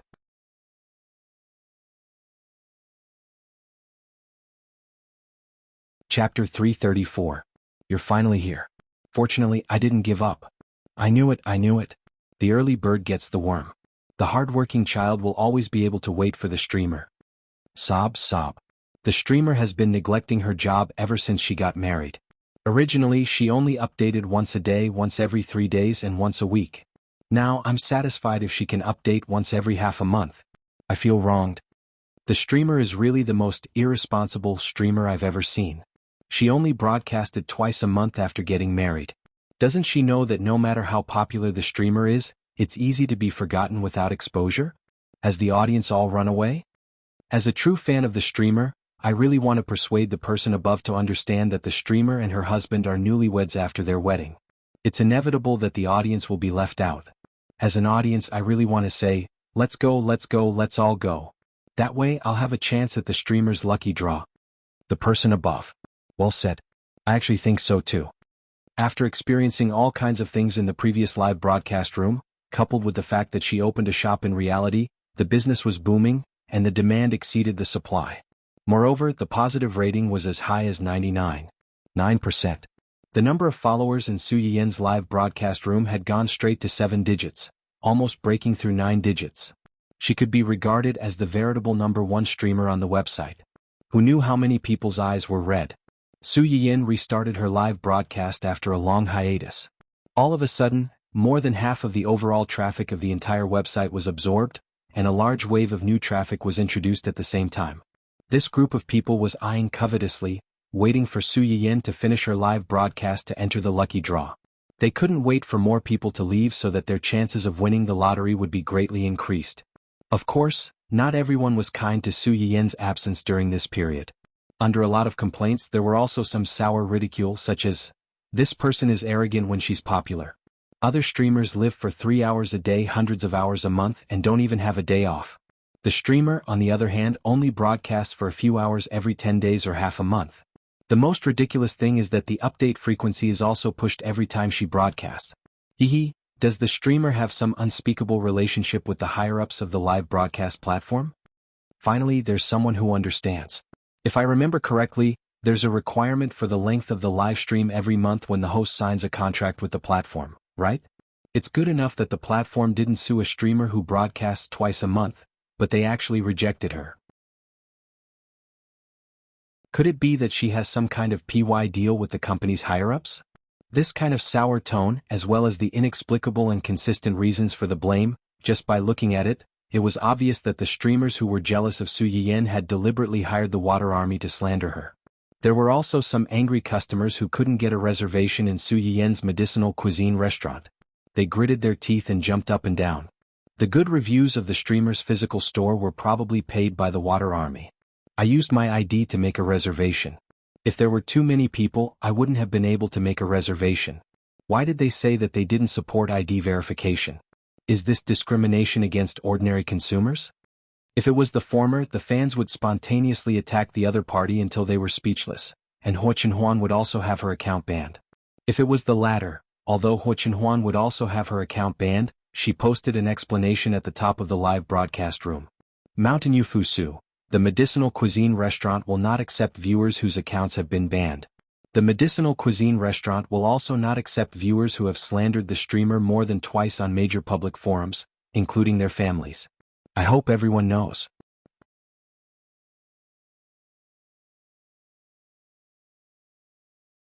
Chapter 335.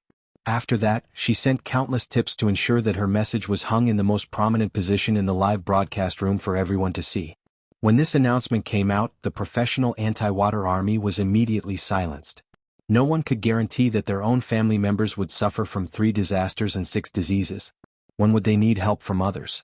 Previously, they kept jumping around on the internet because they were not afraid of being exposed. Now, the other party has directly stripped you of your identity and blocked your last path.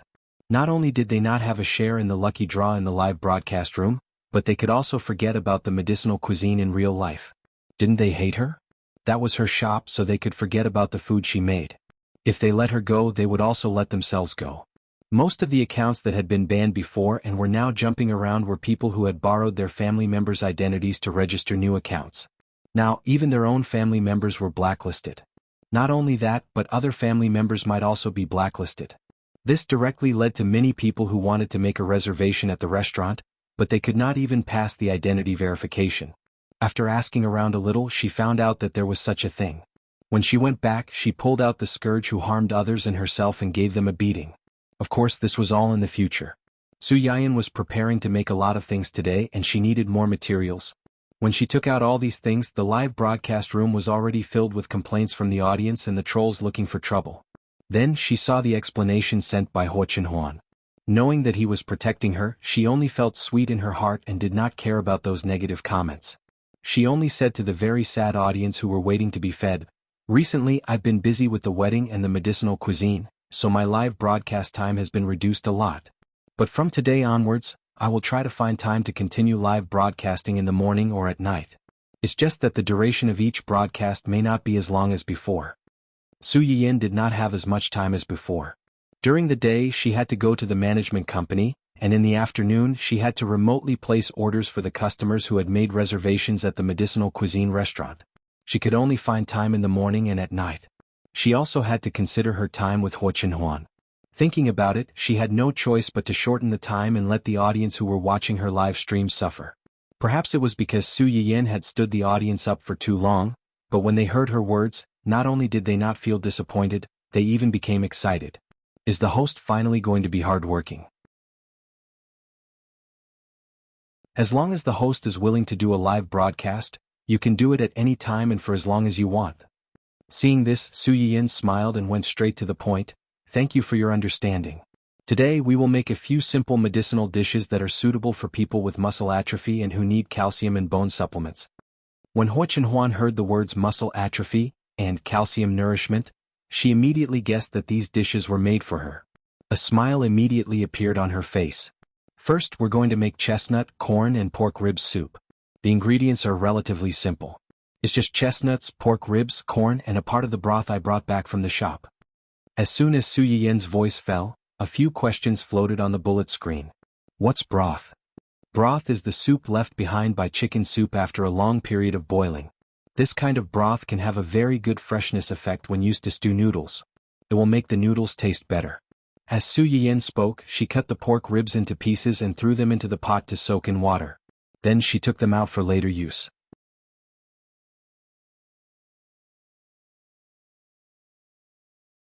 Chapter 336. There's a saying in ancient Earth that goes, "Make up for what you lack." Bones are rich in calcium, protein and collagen. Eating more can replenish calcium and strengthen bones. As mentioned before, chestnuts can nourish the kidneys and strengthen the waist. It also has a certain effect on bone loosening. As soon as he finished speaking, there was a loud sound of something being put into the pot, and the fragrance of scallions and ginger wafted out. Then he added pork ribs, corn, chestnuts and the stock that he had prepared before. He covered the pot and boiled it until it was cooked. While boiling the soup, let's stir-fry 3 more dishes. Scrambled eggs with wood ears, stir-fried pork loin with chives and walnuts, and stir-fried river prawns with peas. These 3 dishes are all home-cooked dishes that nourish the kidneys, especially stir-fried pork loin with chives and walnuts. It also has a certain effect on bone loosening. Scrambled eggs with wood ears is more suitable for people with muscle atrophy. Su Yin's hands were very fast.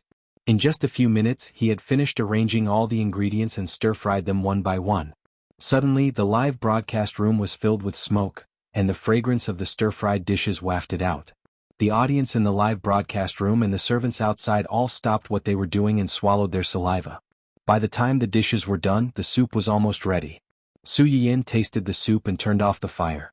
When he looked up, he saw people cursing with righteous indignation on the bullet screen. Su Yin took a closer look and realized that some of the people who had their accounts banned in the live broadcast room before might have known that their whole families had been blacklisted because they had slandered Su Yin in many places. They gave up and began to curse Su Yin on other public platforms for being cold-blooded and heartless, and bullying. The audience in the live broadcast room witnessed the ins and outs of the matter with their own eyes. They watched helplessly as they inverted black and white and sowed discord.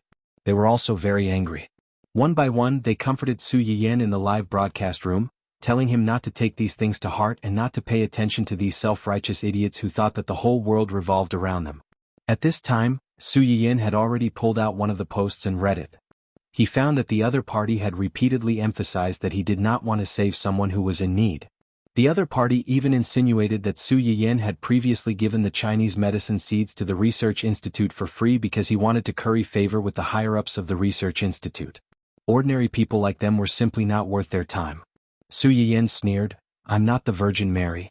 I can't illuminate the earth with holy light. I can't do my best for strangers and even those who harbor ill intentions against me without asking for anything in return. I'm not their mother, so there's no need for me to spoil them. Moreover, I'm just an ordinary streamer, an ordinary shop owner. If you don't like me, you don't have to come. If I don't like you, I can also refuse to sell the fruits of my labor. I don't think there's anything wrong with that. Finally, don't flatter me. Everything that flatters me is moral blackmail. I'm just an ordinary person. I can't stand everyone's deification." As soon as Su Yin's words came out, many of the audience seemed to be a little shocked. The bullet screen instantly decreased by a lot. "You don't have to fight with these unnecessary people for me. A person who has been rejected can't change the fact that they're not welcome here, no matter how eloquent they are. You should be happy because this has already helped you eliminate some opponents in advance. Even if the remaining people are not your own, they must be some like-minded people. Don't you feel more comforted if you think about it this way?"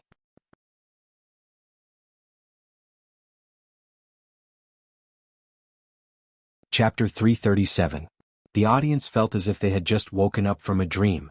They were both excited and distressed. The host is too stubborn. Some people just think too highly of themselves. They think that everyone has to be their mother. Why don't they look at how old they are? I hate this kind of shameless giant baby the most. The host is obviously the one being scolded for no reason.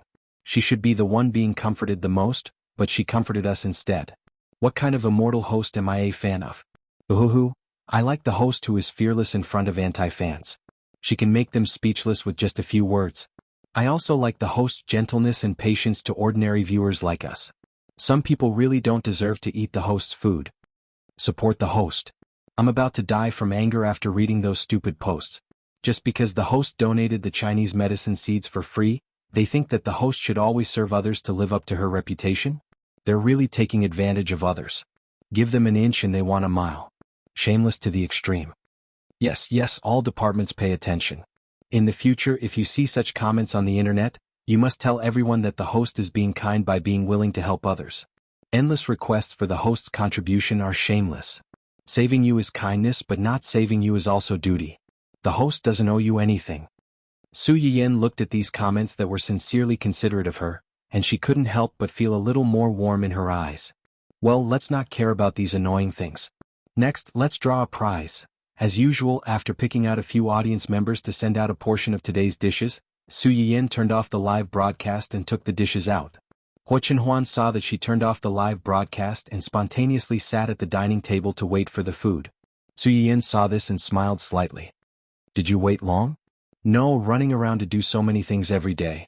It must be very tiring, right?" Su Yin was slightly startled. She was a little tired from the full schedule these days.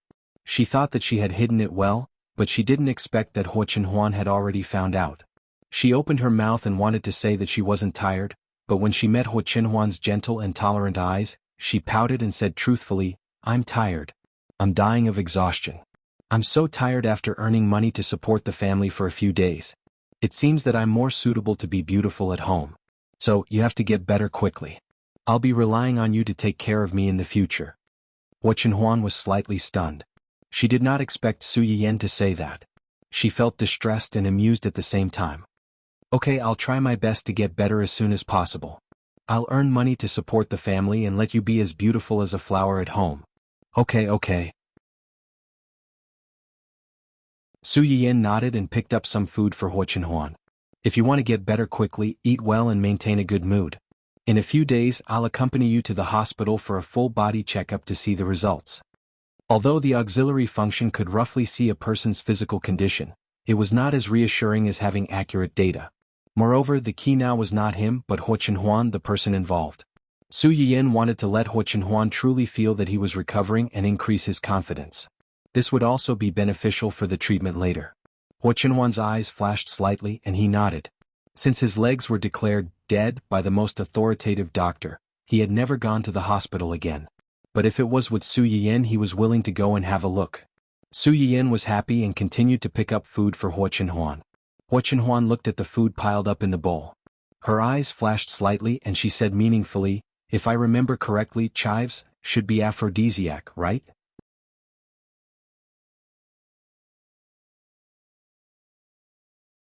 Chapter 338. Su Yiyan suddenly paused in her action of picking up the food. Then she quietly withdrew her chopsticks and said with a slightly red face, "That's not the only effect. And it's called yang enhancement, not yang enhancement. There's a difference in nature." Hua Chenhuan raised his eyebrows and said, "Although the effect may be different, it should also nourish the kidney. So you are in such a hurry?" After Hua Chenhuan said this, Su Yiyan's face became even redder. She glared at Hua Chenhuan angrily and put a large amount of chives into Hua Chenhuan's bowl. She said fiercely, "Eat your food. So much food can't block your mouth." Hua Chenhuan looked at her deeply and said lightly, "There's only one thing that can block my mouth." Su Yiyan bit her chopsticks and was stunned for a while before she realized the meaning of Hua Chenhuan's words. Her eyes suddenly widened and she looked at the person in front of her in disbelief. She didn't expect that such a serious person would be so shameless in front of her. The two of them stared at each other for a long time. In the end, Su Yiyan compromised first and took the initiative to kiss Hua Chenhuan. "Are you okay now? Let's eat." Hua Chenhuan looked at Su Yiyan's blushing face. The corners of his mouth rose slightly and he ate obediently. Dun Dun, who had been listless and lovesick since he came home, saw this scene. Every day they were showing off their love in front of a poor single dog who had just been kicked out of the house by his mother-in-law and lost his wife. Didn't their consciences hurt? Dun Dun, who was hurt physically and mentally, whimpered in a low voice. He leaned on the chair and completely shut himself off. As Hua Chenhuan expected, when Hua Qihan woke up in the hospital and saw Hua Xiaofeng, he flew into a rage and smashed everything in the ward. He almost fainted from anger.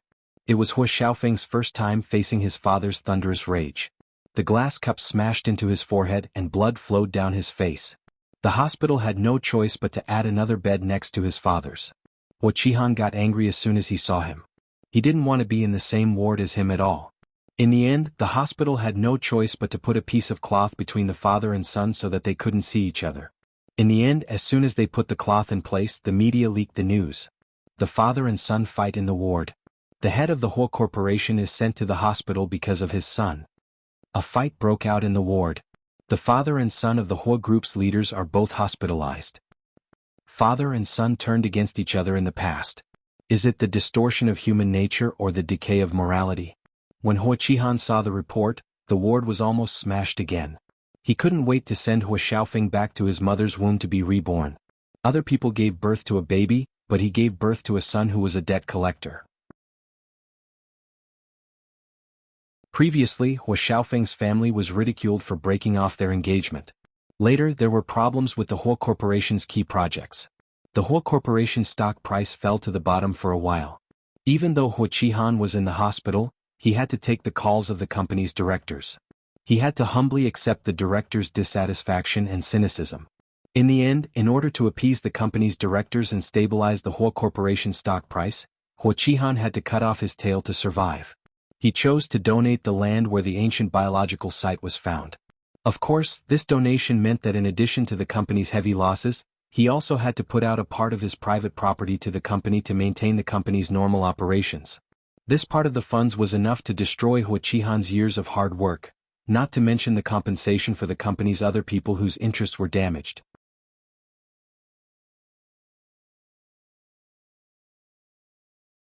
Chapter 339. The project Hua Xiaofeng was in charge of had a large initial investment. Donating it now was tantamount to digging a big hole for himself, and it would not be easy to fill it. Although the company's directors understood that Hua Qihan's actions were understandable, they were still angry. In particular, Hua Xiaofeng, who had caused all this, was his own son. He also complained about Hua Qihan, the person in charge of the company. The subtle atmosphere among the company's senior management also affected the employees below to a certain extent. Many people were counting on the year-end bonus to have a good year as it was approaching the end of the year.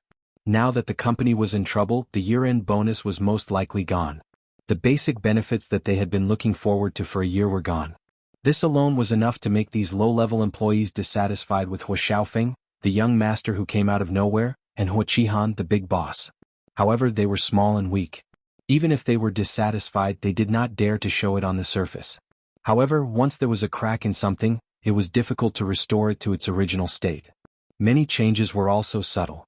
Of course, they did not dare to object, but it did not mean that the company's senior executives did not dare to vent their dissatisfaction. In order to stabilize the Hua Corporation, Hua Qihan returned to the company in a wheelchair on the third day of his admission to take charge of the overall situation. Several of the company's senior directors saw the wheelchair under him. Their expressions were subtle for a moment, but they quickly returned to their original state.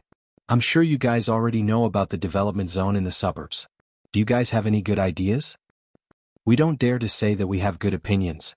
At the beginning, we had reminded you that it was very dangerous to let a young man who had just come out of society and had never experienced experience be in charge of such a project. Now that our words have come true, we have nothing to say. Hua Qihan's face darkened as he looked at the director who spoke. He was an old man in his 60s or 70s with white hair at the temples. He was the senior backbone of the Hua Corporation that had been founded with the old chairman. Even now, he had a certain right to speak in the company. This senior was now basically in a retired state and rarely came to the company. The last time he came to the company was for the company's quarterly summary meeting, which was when Hua Qihan handed over the project to Hua Xiaofeng. This time, Hua Qihan saw that he was dissatisfied with him and was ready to look on coldly.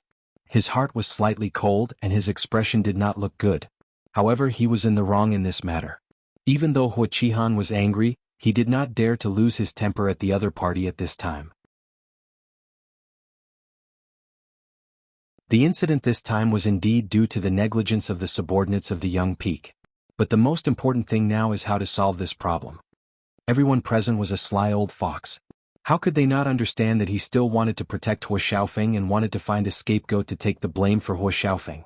They didn't expose him but asked lightly, "It's about the company's reputation and future development. Do you already have a countermeasure in mind?" "I propose to give that piece of land to the Supreme Research Institute for free. This way, not only can we seize the initiative, but we can also consolidate the company's reputation to a certain extent. Take it as a free advertisement for the company." As soon as Hua Qihan said this, a director immediately chuckled and said mockingly, "Free advertising? The price of this advertisement is extraordinarily high." The atmosphere in the conference room froze in an instant, and Hua Qihan's face turned pale. In the end, it was the old director from before who became the peacemaker. "Although it's expensive, we have no other choice now."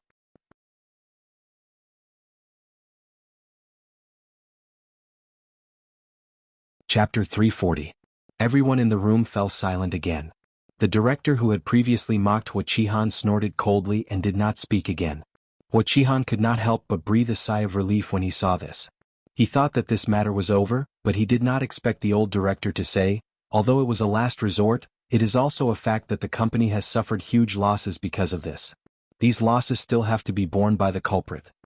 The expression on Hua Qihan's face stiffened slightly, and an ominous premonition suddenly arose in his heart. Sure enough, the next second he heard the old director say, "As the company's directors, we all agree that Hua Xiaofeng is the main person in charge of this incident and has an unshirkable responsibility for this matter. Therefore, we apply to remove him from the Hua Corporation and never hire him again." What? Hua Qihan's face turned pale. Being expelled from the company and never hired again meant that his son could no longer inherit the whole corporation and was directly kicked out of the whole corporation's heir list. Which company's employees would accept that their boss had been dismissed by the company? Wasn't this rushing to tell everyone that he was an idiot with no ability at all? However, if He Xiaofeng was kicked out, who else could the whole corporation in the future if he was not his only son? Did he have to hand it over to an outsider? No, in addition to He Xiaofeng, there was another person who also had the right to inherit the whole corporation, but that person, He Qihan, was so angry that he slammed the table hard, making a loud noise. No, you can't do this. You can't? The old director's old, sharp and shrewd eyes narrowed dangerously. He chuckled and said, "Young Hua, you have to understand that the fact that we did not ask him for compensation for major engineering mistakes is already the greatest tolerance we have as elders. The fact that we did not directly pull you down from the position of the company's head is also the greatest tolerance we have as elders." These words were not polite at all. To He Qihan it was a blatant threat. These old directors also held a certain amount of shares in the company, but most of them did not have a large proportion of shares and could not compare to He Qihan's. This was why he was put in the position of the head. Once they teamed up to deliberately mess with him, or even directly sold these shares, He Qihan might not be able to get away with it. Their intentions were clear. Either they let He Xiaofeng take the responsibility and get out of the company, or they let all of them get out. Both of them had to bear the consequences of all of them leaving the company.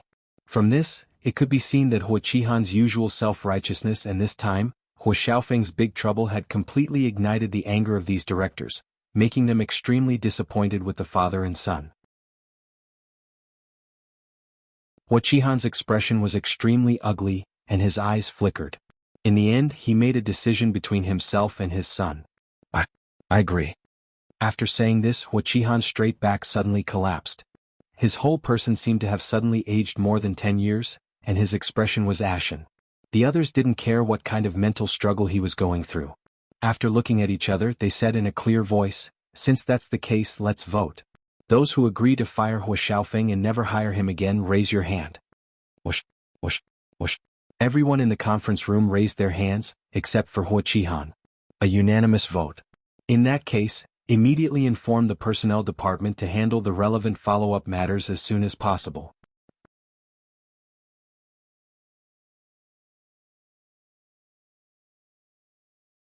Chapter 341. The decision to kick He Xiaofeng out of the whole corporation was made while he was still in the hospital, unaware of what had happened. By the time he found out about it from others and called He Qihan to confirm it, it was already too late. He Xiaofeng was arrogant and had considered himself the future heir of the whole corporation since he was a child. However, he was kicked out of the company just as he was about to succeed. For He Xiaofeng, such a fall was like stepping on his face and grinding it back and forth on the ground. It was more painful than killing him. He Xiaofeng began to scold over the phone. He scolded the company's directors, his subordinates, and even He Qihan. He felt that since He Qihan was the person in charge of the company, he had the absolute right to speak in the company.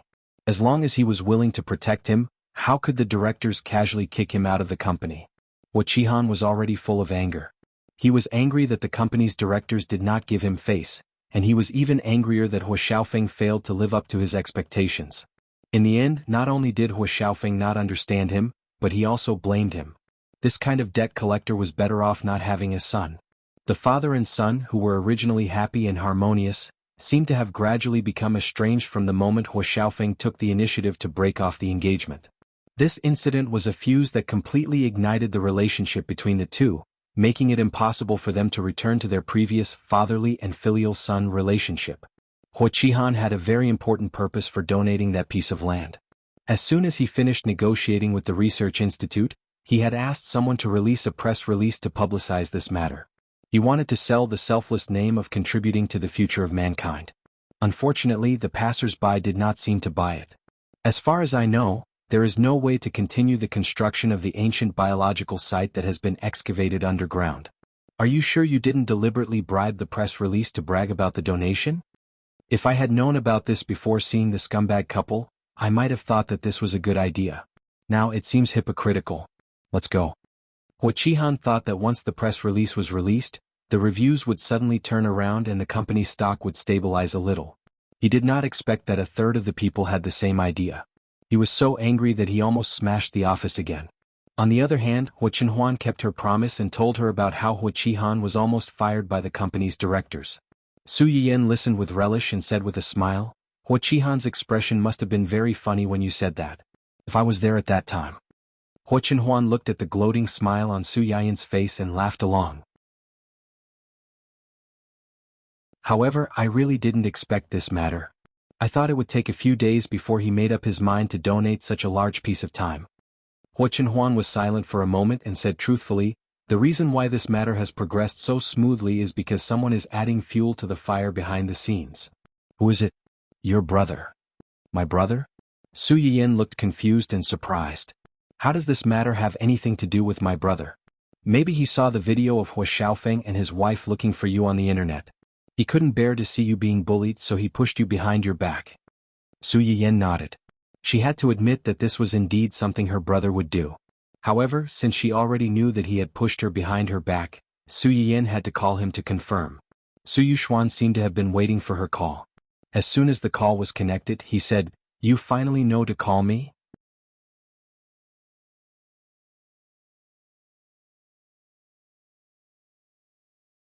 Chapter 342. There was a hint of jealousy in his questioning tone. However, Su Yiyan seemed to be used to his brother's occasional arrogance and coaxed him. I've been busy recently, so I haven't been in touch with you and Mom and Dad. How have you been? Pretty good. It's just that there's one less person in the family, so it's a little empty. Su Yiyan was stunned and his heart warmed. He smiled faintly and said, Then I'll visit you with Qinhuan this weekend when I'm free.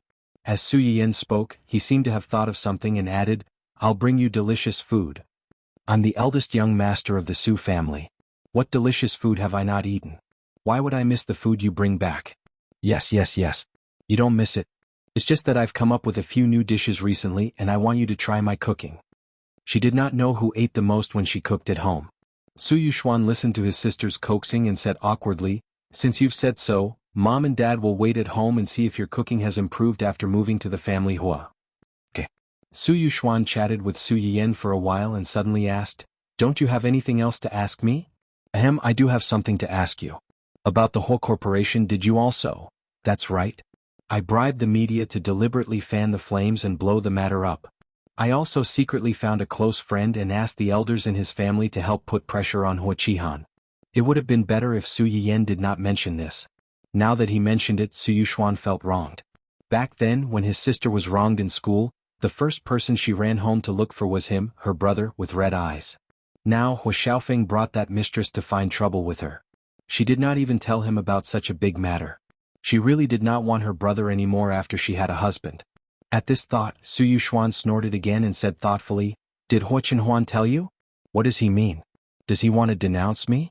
Do you think I shouldn't touch the whole corporation? When Su Yiyan made the call, Hua Qinhuan was beside her. Although Su Yuxuan did not speak on speaker, her voice was not soft. Su Yiyan heard his accusation and subconsciously glanced at Hua Qinhuan. She saw that his expression had changed slightly, but he was still looking at her gently as if he was not angry. She heaved a sigh of relief and helped to explain, You misunderstood him. He didn't mean that. Actually, he was also involved in what happened to the whole corporation this time. He was standing up for me. After listening to Su Yiyan's explanation, Su Yuxuan was silent for a moment before he said, At least he has some responsibility. When Su Yiyan heard her brother praising Hua Qinhuan, she also said happily, He has always been very responsible. Brother, don't worry. He loves me the most now. Su Yuxuan was caught off guard and felt as if he had eaten an entire lemon. His whole body was sour, but he could not let this sour smell affect his sister.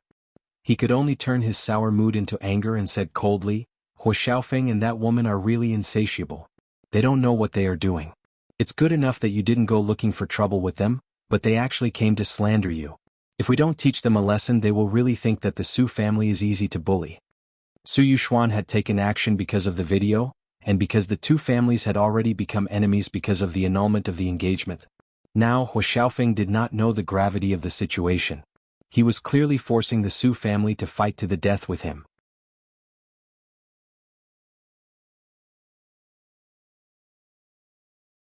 Chapter 343. Su Yuxuan pursed his lips and looked unhappy. I won't let this go just like that.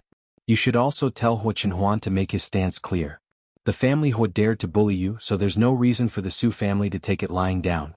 I'm not asking him to kick you when you're down, but if he still has a conscience for you, he should just stand by and watch. Don't side with that family or else I'll deal with him as well. When Hua Chenhuan heard this, she felt that if she didn't explain herself, she might be wrongly accused. She quickly stepped forward and asked Su Yiyan to give up the phone for the time being. Big brother. Su Yuxuan was caught off guard by Hua Chenhuan's voice. He froze for a moment, then his attitude quickly changed. Hua Chenhuan didn't mind his obvious difference in treatment and said softly, "Don't worry. Not long after we got married, I completely fell out with them. This time, I also got involved in the whole corporation's matter. Just like you said, if they dare to come looking for Yan Yan, this matter won't be over so easily. I know what I'm doing." Su Yiyan stood next to him. Her eyes curved slightly and she quickly chimed in. "That's right, big brother. If he dares to help them, I'll be the first to disagree." Su Yuxuan listened to the two of them echo each other. The corners of his lips twitched slightly and he said gloomily, "Why don't you agree? Divorce him right away?" Su Yiyan blinked and turned to glance at Hua Chenhuan. She seemed to have made up her mind and replied firmly, "Yeah." Hua Chenhuan's eyes flickered slightly, but she didn't say anything. When Su Yuxuan heard Su Yiyan's words, he knew that she hadn't let her feelings get to her head. He said reluctantly, "All right. With your words, big brother will feel more at ease. Don't make yourself suffer. Without him you still have us as your family. We won't stand by and watch you get bullied." Su Yiyan's eyes curved into crescents as she softly replied, "I know." The two siblings chatted about other things before they hung up the phone after Su Yuxuan reluctantly confirmed several times that Su Yiyan would return home. Before Su Yiyan could heave a sigh of relief, she suddenly heard Hua Chenhuan's emotionless question. "Divorce? It's just a hypothesis. I know you won't do that. What if I did?" Su Yiyan was slightly taken aback. She looked straight into Hua Chenhuan's eyes and said without hesitation, "Then let's get a divorce." "Why?" "Because if you really do that, you won't be the you in my heart anymore. For the sake of a few idiots, he turned against me and my family. If I don't divorce such a husband, am I supposed to keep him for the new year?" Hua Chenhuan stared at Su Yiyan silently for a long time before she smiled and said, "You're right. There will never be a day like that." Su Yiyan understood the meaning of her words and smiled, "Then I'll wait and see." Su Yiyan seemed to have thought of something as she said, "By the way, I have something to discuss with you." "What is it?" "I plan to agree to Yi Qilyang's proposal and teach him some of the things I have." Hua Chenhuan didn't ask her who Yi Qilyang was, nor did she ask what Yi Qilyang's so-called proposal was. She only asked in a deep voice, "Is this what you were struggling with before?" "Yes. I've said before that as long as it's something you want to do, you can do it. I'll support you unconditionally. Don't worry about the consequences. I'm here." Hua Chenhuan paused and reluctantly added, "Other family members are here too."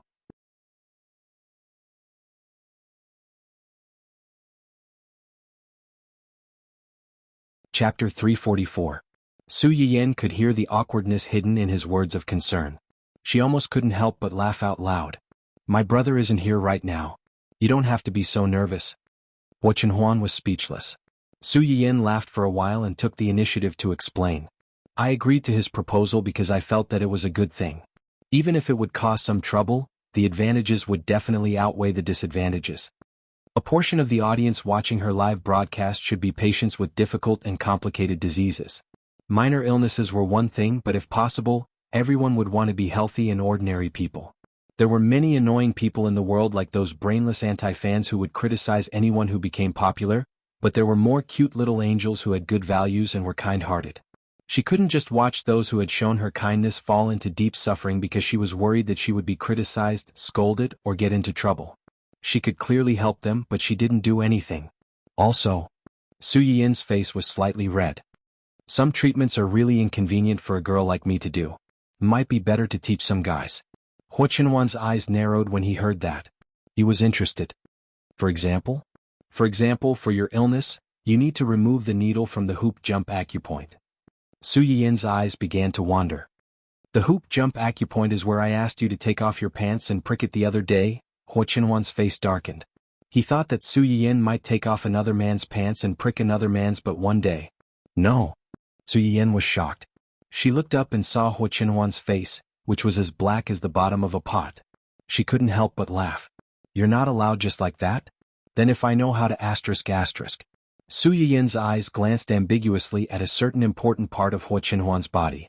Even if Hua Qinhuan didn't know what acupoint she was talking about, he could roughly guess its location. His face immediately darkened. Su Yin was also afraid that he would lose his head in anger, so he quickly gave in and said, Okay, don't be angry. Even if you didn't say it, I definitely wouldn't do such a thing to anyone other than you." Hua Qinhuan raised her eyebrows. Did this mean that she was going to do this to him in the future? While Hua Qinhuan was nervous, she also had a little bit of expectation. Su Yin didn't know what he was thinking. Seeing that his face had cleared up a little, he let out a sigh of relief and said, "I can't bear to watch him die and not save him, but there are many times when it's really inconvenient. Teaching these things can be considered a win-win situation. It was just that if he accepted this invitation he would probably have less free time. However, I will try my best to coordinate with him so that he won't take up too much of our personal space." "What you said just now, Do you need a live demonstration when teaching students?" "Huh." Su Yin didn't understand what Hua Qinhuan meant. "If you need to, you definitely can't find anyone other than me." Su Yin finally understood what he meant. Her little face was as red as a cooked shrimp. You. Su Yin took a few deep breaths to calm herself down. "I will ask Professor Yi to make an imitation doll in advance. It doesn't need a real person." "Su Yin? What's with your inexplicable dejected tone?" Although the imitation doll was deliberately used to prevent Su Yin from seeing other men, even if it was an imitation of a real person, Hua Qinhuan still felt a little uncomfortable in his heart. He confirmed again, "You really don't need it? There's really no need."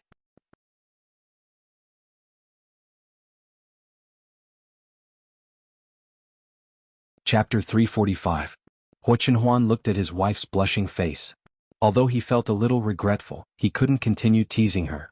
Otherwise, if he overdid it and she got angry, he would be the unlucky one. "The eye. You mentioned just now, are you going to insert it when you treat me later?" Su Yin's body stiffened. She immediately became angry and said, "So what if I am? Are you scared now?" Hua Qinhuan's eyes lit up. "Tonight." "Su Yin? What's going on? Wasn't this guy afraid of needles before? Why did he suddenly change?" Just as Su Yin really didn't know how to deal with Hua Qinhuan's pressure step by step, someone's phone suddenly rang and rescued Su Yin from this awkward situation. Su Yin's eyes lit up and she said cheerfully, "You do what you need to do. I'll call Professor Yi." After she finished speaking, she didn't wait for Hua Qinhuan's reaction and ran away as if she was escaping. Hua Qinhuan looked at her back and a trace of a smile flashed across his eyes. However, after seeing the caller ID on the screen, the smile gradually disappeared and was replaced by indifference. Su Yin hurriedly retreated until she was a distance away from Hua Qinhuan's sight. She couldn't help but sigh in relief. She secretly lamented that men changed so much before and after marriage that she couldn't take it anymore. Su Yin finally calmed down and immediately contacted Yi Qiuyang. Yi Qiuyang was excited as soon as he received her call.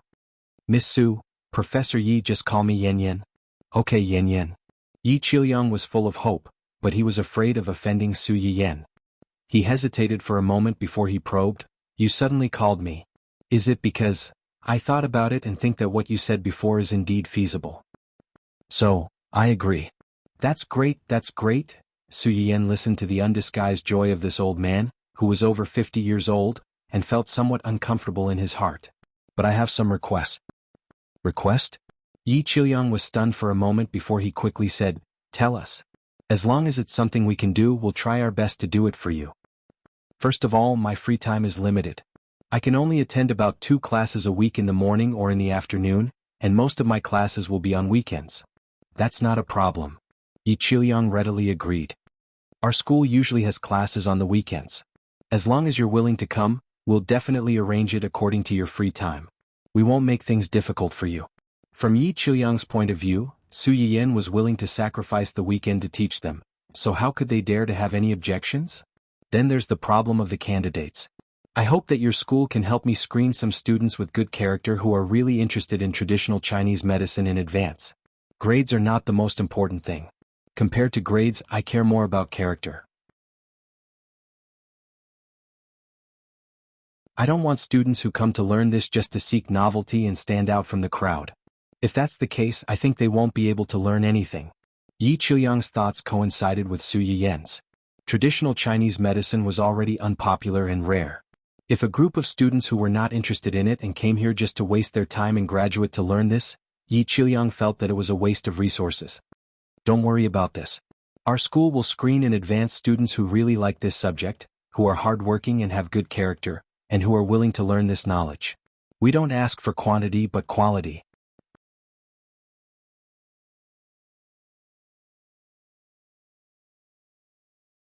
Chapter 346.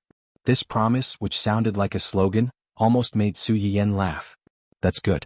Lastly, and most importantly, I hope that these students will be responsible for their own actions in the future, whether they learn well or not. If they truly gain my recognition, they won't easily use these things on real people before they graduate. Can you do that? Yi Qiuyang was stunned, then he smiled and said, that's for sure. Practicing medicine and saving people is a matter of life and death. If you don't learn well, you won't be helping people, you'll be harming them. Su Yiyan was greatly relieved to see that he was so reasonable. Then I'll have to trouble you. It's no trouble at all. Then it's settled. I'll go and discuss with the principal about the class schedule. Teacher Su, when are you free on the weekends? Any time is fine. I'm free on the weekends except for noon and evening. That's fine. Yi Qiuyang seemed to have thought of something as he spoke. He coughed lightly and asked in embarrassment, can the school's teachers such as me also attend the class? Su Yiyan was stunned for a moment, then smiled awkwardly. Of course you can, but I'm not a real teacher after all. In front of you. I'll be displaying my slight skill in front of an expert. I might make a fool of myself. It's fine, it's fine. Everyone has their first time. We'll just be there to listen. Just treat us as those unimportant murals in the background. Don't feel too pressured. Okay. The two of them quickly settled on the matters to take note of. Yi Qiuyang couldn't wait to find the principal to make the follow-up class schedule. The matter that had been hanging in his mind all this time was finally resolved. Su Yiyan felt a lot more relaxed.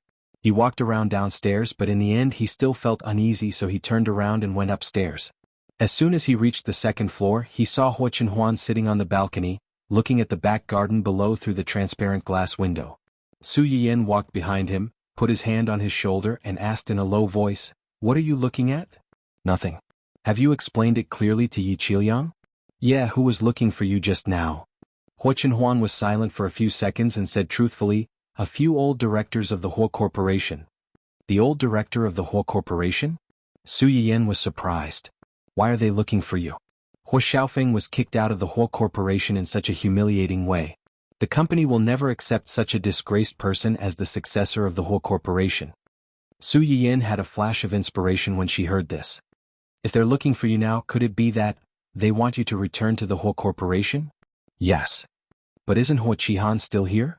Aren't they afraid that he'll—" Huo Chenhuan's eyes flashed with a trace of sarcasm. Maybe they finally realized that even if the company was handed over to a disabled person, it would still be better than handing it over to a mediocre person who has no ability and will drag them down. Before his accident, these people had wanted to support him. However, after his accident and his legs were disabled, these people unconditionally turned to Huo Qihan's side and never mentioned their initial optimism for him. Now that Huo Qihan and his son had caused such a big trouble and hurt the interests of these people did not hesitate to abandon Huo Qihan and his son and turn to him to show goodwill.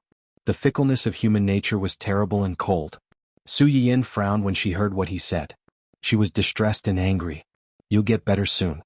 When the time comes, you'll definitely give everyone a shock and scare them to death."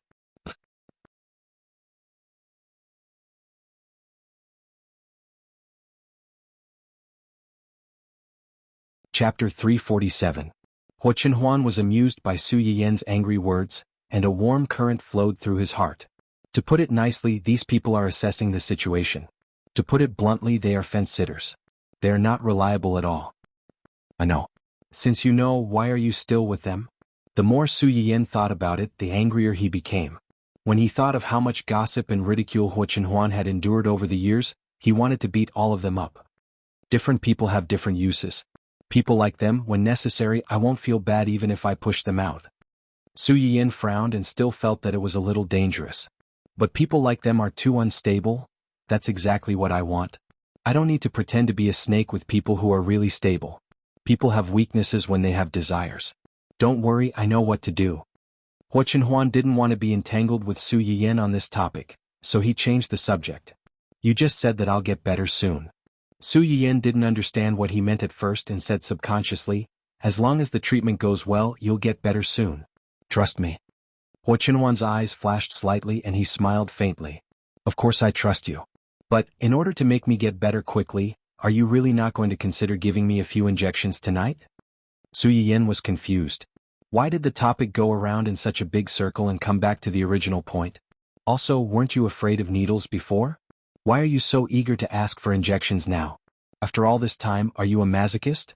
The matter with the several old directors of the Hua group was eventually left unsettled. The reason was that Su Yiyan was a little annoyed by Hua Chenhuan's pressuring step by step, and felt that he should urgently study to deal with someone's evolving thick-skinned face. The family Hua incident started with Hua Xiaofeng being scolded as a scumbag. Hua Qihan cut off his tail to survive and suffered heavy losses. Not only did Su Yiyan earn a wave of sympathy, but he also gained some other subtle benefits. This is a summary of the newcomers who want to transfer to our company.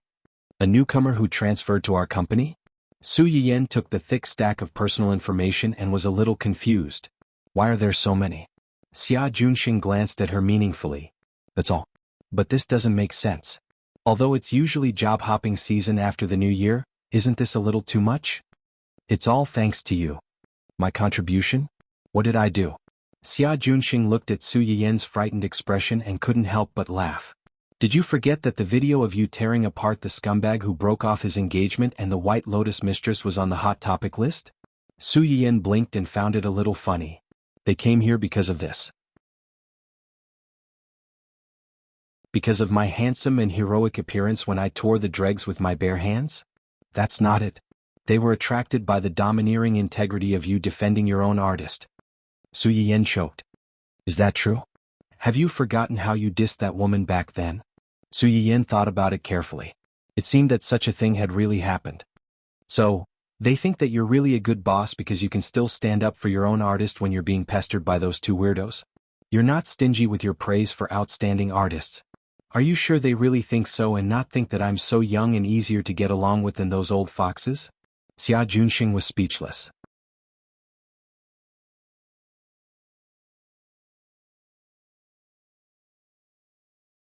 Chapter 348. Ahem, no matter what, these people did come to us. Su Yiyan flipped through the information under her hand. Just because they came, it doesn't mean that we have to accept them. Xia Junxing was slightly stunned. You mean, first, get someone to verify the character of these people. They aren't fake characters on the screen, but real characters and temperaments.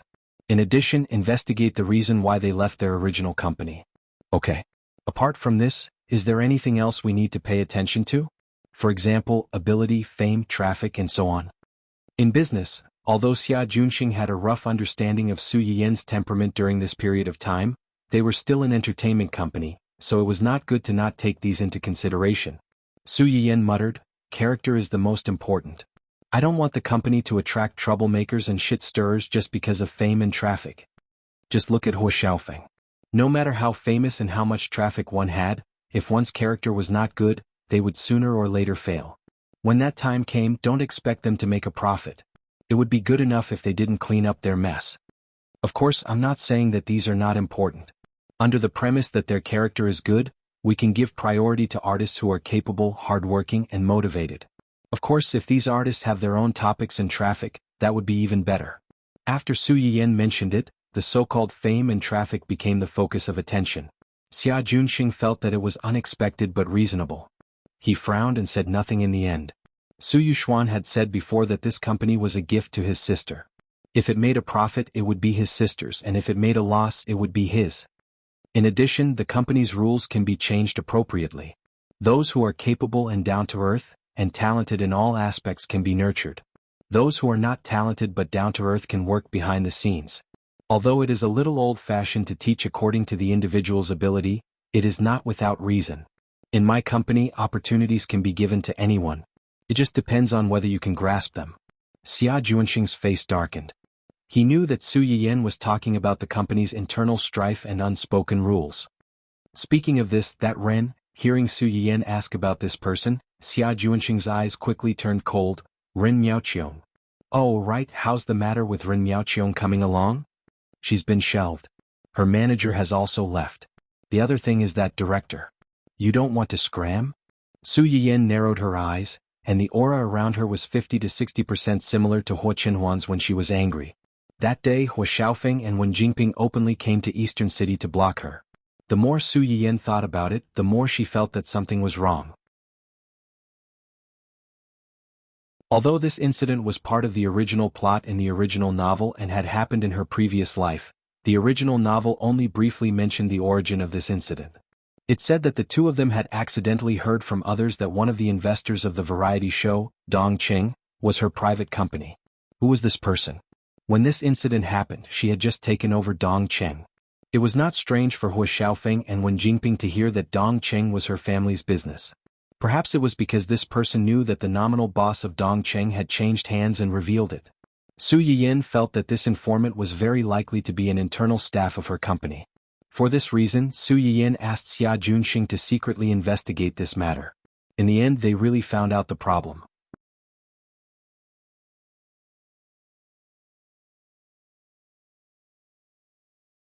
Chapter 349. The person who had deliberately leaked the matter was a female artist who had just been signed by Dongqing City. This female artist wasn't stupid. In order to prevent others from investigating her, she deliberately leaked the matter to a big mouth in the production team, who then spread the news indiscriminately. Where there were people, there would be gossip. It was very easy to form gossip, but it wasn't easy to investigate. Thanks to this big mouth, the news of Dongqing City's change of ownership of Su Yiyan only reached Wen Jingping's ears after 5 or 6 rounds. It took Xia Junxing some effort to investigate. Fortunately, if he didn't want others to know, he shouldn't have done it in the first place. After a few twists and turns, he finally found the source. When Su Yiyan saw this female artist, she was a little surprised. Didn't the company only send 4 female artists to this show? Where did this woman come from? At that time, Xia Junxing glanced at her with a subtle expression and said awkwardly, "This female artist was groomed by Xiao Dong. Xiao Dong is the nephew of our company's chairman Xiao." Su Yiyan instantly understood. She got in through connections? Yes. How are her results? She was eliminated from the top 10. Her ability isn't particularly good, but her looks. Su Yiyan instantly understood again. Canary might not be good in other aspects, but her looks had to pass. Does Chairman Xiao have a lot of power in the company? Has he done this before? He does have a certain amount of authority. His nephew likes to use his connections to intimidate others. Previously, he often snatched artists under other managers in the company. I warned him several times, but he refused to change. After all, he was only helping Su Yuxuan manage the company. Logically speaking, Chairman Xiao had more power than him. As long as the two of them didn't go overboard, Xia Junxing couldn't clash with them head-on. However, he didn't expect that these two idiots would really treat Dongqing City as their own after acting like tyrants in the company all these years. They even dared to touch the new big boss. But reality proved that they were that bold. If they let Wen Jingping and Hua Xiaofeng cause a ruckus and succeed, Su Yiyan would lose face and prestige in the company. It would be easier for the old directors to manipulate her. A few girls who had just started their careers would also be accused of going in through the back door and suffer a certain amount of pressure from public opinion. Their reputation and image would also be negatively affected. At that time, it would be much easier for Ren Miaoqiong, who had roughly the same star path as them, to snatch resources from them. Su Yiyan hated little B*cheese who schemed behind their backs the most. He immediately got someone to freeze this woman and fire Xiao Dong. Su Yiyan was a newly appointed official, and this action was undoubtedly a show of strength to the company's directors. Chairman Xiao had yet to see the situation clearly. As soon as his nephew was fired, he made a scene in front of Xia Junxing and even wanted to make a scene in front of Su Yiyan. He really didn't want to leave and even made a scene in the company. It wasn't until I handed those things over to him that his expression changed and he left angrily. This uncle and nephew weren't good people to begin with. Over the years, they had relied on their seniority in the company and their background to do many dirty things. Just because they didn't investigate before didn't mean that they didn't know about it. Now that they did, they found out that they had fired many people. He's angry? He's done so many bad things, but I'm not angry yet. Why is he angry? Su Yiyan sneered. Get someone to keep an eye on him. If he dares to play any tricks, send him and his nephew to jail. Take it as getting rid of evil for the people.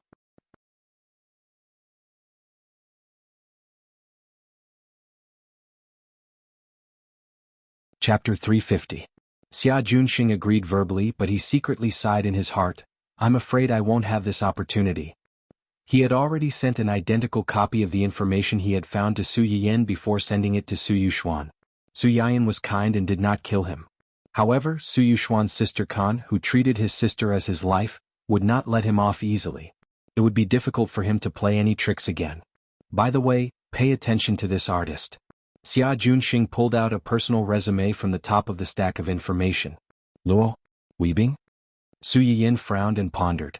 He inexplicably felt that the name was a bit familiar. Yes, the youngest double gold award winner so far, Luo Weibing. Double gold award winner?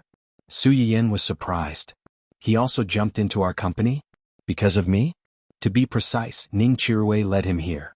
Su Yiyan's eyes narrowed slightly. What does this have to do with Ning Chirui? Yi Qiliang was one thing, but now he had attracted a double gold award winner. Did that guy have a physique that attracted bees and butterflies? Ning Chirui, who was not used to staying in the hospital, was taken home early after he was exposed to good food and drink. His complexion did not change at all and he even gained some weight. Ahem, didn't you ask him to post a recent situation that day to show that he was not frozen, but was being treated? After that, he discussed with the company's publicity department and released a statement while you were being pushed to the hot topic list by Zheng Qiuying's fans because of that video. In this statement, Ning Chirui confessed that he was seriously ill and needed treatment for a period of time before he could return to the entertainment industry. He also emphasized the company's warm company. After knowing that he was ill, not only did they not give up on him, but they were also very enthusiastic to help him find the best doctor to treat him. Now that his condition had stabilized and was slowly improving, he would be able to meet his fans again in a few months, so they did not have to worry too much.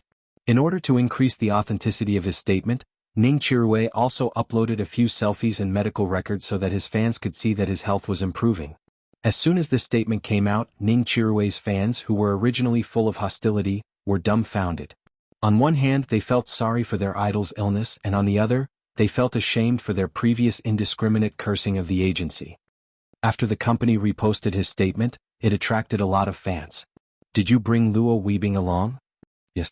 Luo Weibing signed a 6-year contract with his original agency, which will expire at the end of next month. With his current fame and status, the company is naturally unwilling to let him go. It is said that half a year ago they have been talking to him about renewing the contract, but he has not relented. Why is that? Does that agency not treat him well? It's neither good nor bad. The main reason why he didn't continue is probably because of his younger sister. Younger sister? Yes, Luo Weibing has a younger sister. She is 12 years old this year. It is said that she has some heart problems and has not been in good health. Since last year, Luo Weibing consciously reduced his workload to accompany his sick sister. His agency was a little dissatisfied and because of this they left him. They have not been able to renew the contract with Luo Weibing. Luo Weibing, double gold award-winning actor, younger sister, heart disease. She was wondering why this name was so familiar. Wasn't this guy the sucker that Wen Jingping hooked up with shortly after entering the entertainment industry?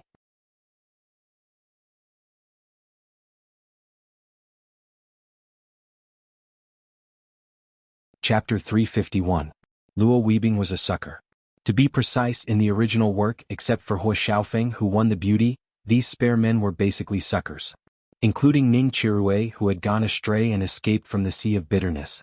Poor lost little cutie Ning, achoo! Who is talking about me again? But Luo Weibing was more tragic than other supporting men. He was born in an ordinary working family. His father went out to work and unfortunately died.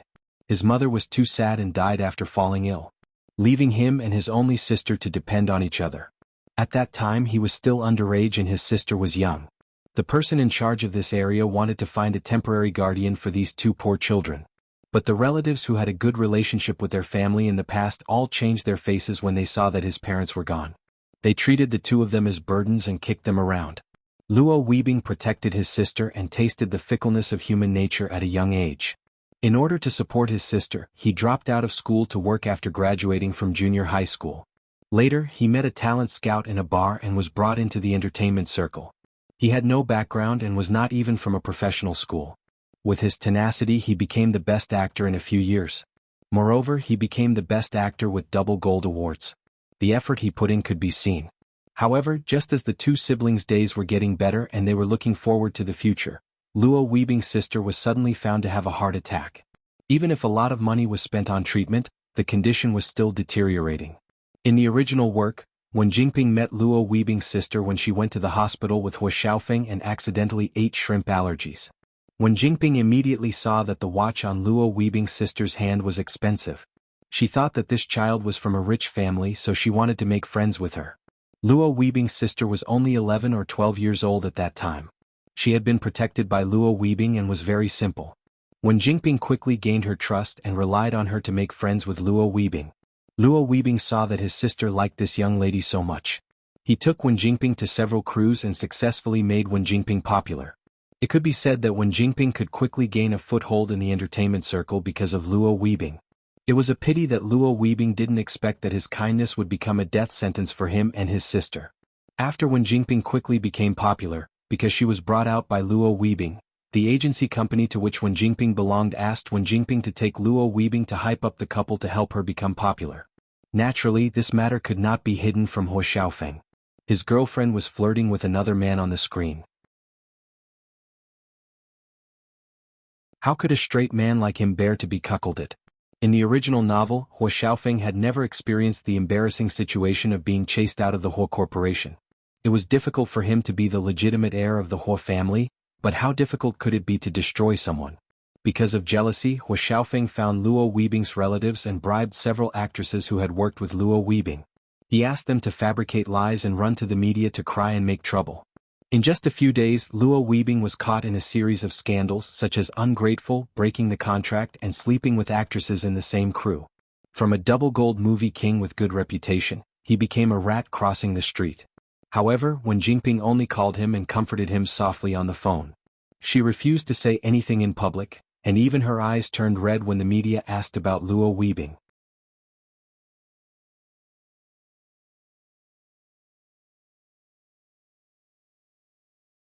Chapter 352. The explanation given in the original novel was that she didn't know how to help Luo Weibing and was so anxious that her eyes turned red. The media mistakenly thought that she had been harassed by Luo Weibing like those actresses, so her eyes turned red as soon as she heard his name. Her fans also followed up with a bunch of photos and videos of her and Luo Weibing appearing in public and edited them to prove that she was a forced victim. When this report came out, not only was Wen Jingping not affected by Luo Weibing's negative news, but she also earned a wave of sympathy from passers-by.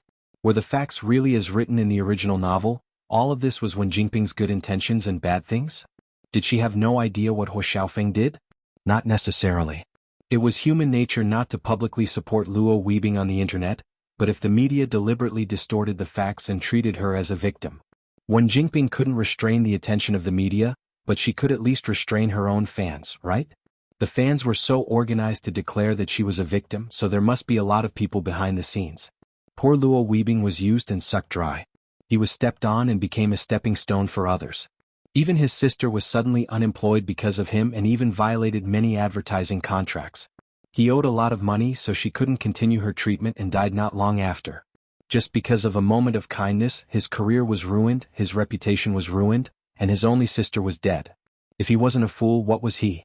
Yayan Yayan? Xia Juanxing's low voice successfully pulled Su Yiyan's attention back. He chose our company. Is it related to his sister? I heard from Ning Chirue's agent that Luo Weibing contacted him after seeing Ning Chirue's physical test reports. He said that he wanted to visit Ning Chirue in person. After Ning Chirue knew about it, he agreed to visit him. After seeing Ning Chirue with his own eyes and confirming that what he posted online was true, he asked him to introduce him to his attending doctor. Attending doctor? Su Yiyan laughed. When did she become Ning Chirue's attending doctor? During this period, although she went to poke him once every few days, the Ning family specially hired another family doctor to help with the follow-up care and recovery work. The fact that Ning Chirue could eat as much as he did now was not all thanks to her alone. Luo Weibing seems to have shown Ning Chirue's medical records to other doctors. They all said that it was a miracle that he could recover so quickly. So he thinks that the person who can cure Ning Chirue must have some skills. Yeah. What did Ning Chirue say to him? He said. Xia Junxing rubbed his nose and found it a little funny. He said that this is a special benefit for employees of the company and that he can't reveal it to outsiders. Su Yiyan was silent for a while before she asked faintly, "Don't you think that the employees nowadays are very greedy?" Xia Junxing looked at her blankly. He didn't quite understand what she meant. As a boss, not only do I have to care about their future career, but I also have to be responsible for their health. Do you think it's easy for me? Xia Junxing, cough.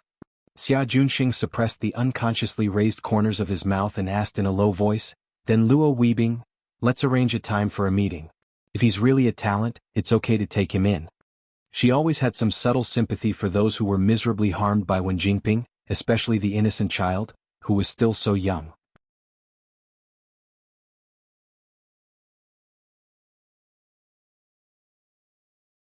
Chapter 353. Yi Qiuyang quickly sent a message back. For the time being, Su Yiyan would be teaching them on Saturday mornings and Sunday afternoons. Now that the schedule was settled, the only problem left was the remuneration. Even if the teachers were interns, they would still receive a salary or even a subsidy. For someone like Su Yiyan who was specially invited, she could not be treated as a temporary teacher. Yi Qiuyang even felt that even if he paid Su Yiyan based on his standards, it would not be worth 1/1,000,000th of the knowledge she would teach the students. Su Yiyan seemed to see his dilemma, so she took the initiative to say, "In terms of remuneration, you can just compare it to the substitute teachers in your school." "How can that be?" "There's nothing wrong with that. I'm not a serious teacher and I don't plan to be a teacher for a long time." When Yi Qiuyang asked her if teachers like him could also sit in on the class, Su Yiyan thought about it. After all, she was not a serious teacher. She definitely did not have the experience of teaching and educating people. After she taught this group of people, they would be able to personally teach the basic knowledge to others. Moreover, you've already helped me a lot by helping me get that special medical license. Su Yiyan's medical practice was different from other medical systems. She could not get a normal medical license. It was Yi Qiuyang who used his connections to help her get a special medical license. Yi Qiuyang still felt a little guilty when he heard her say that. Su Yiyan also noticed this and smiled faintly. "You don't have to feel burdened. I agreed to teach these things because if these things are really in my hands and I can't teach them to others, they will be lost again in 100 years just like many things before. It's a good thing that people are willing to learn, but what they learn in the end depends on them." "Of course. By the way, I have to accompany my husband home this week. This class will start next week.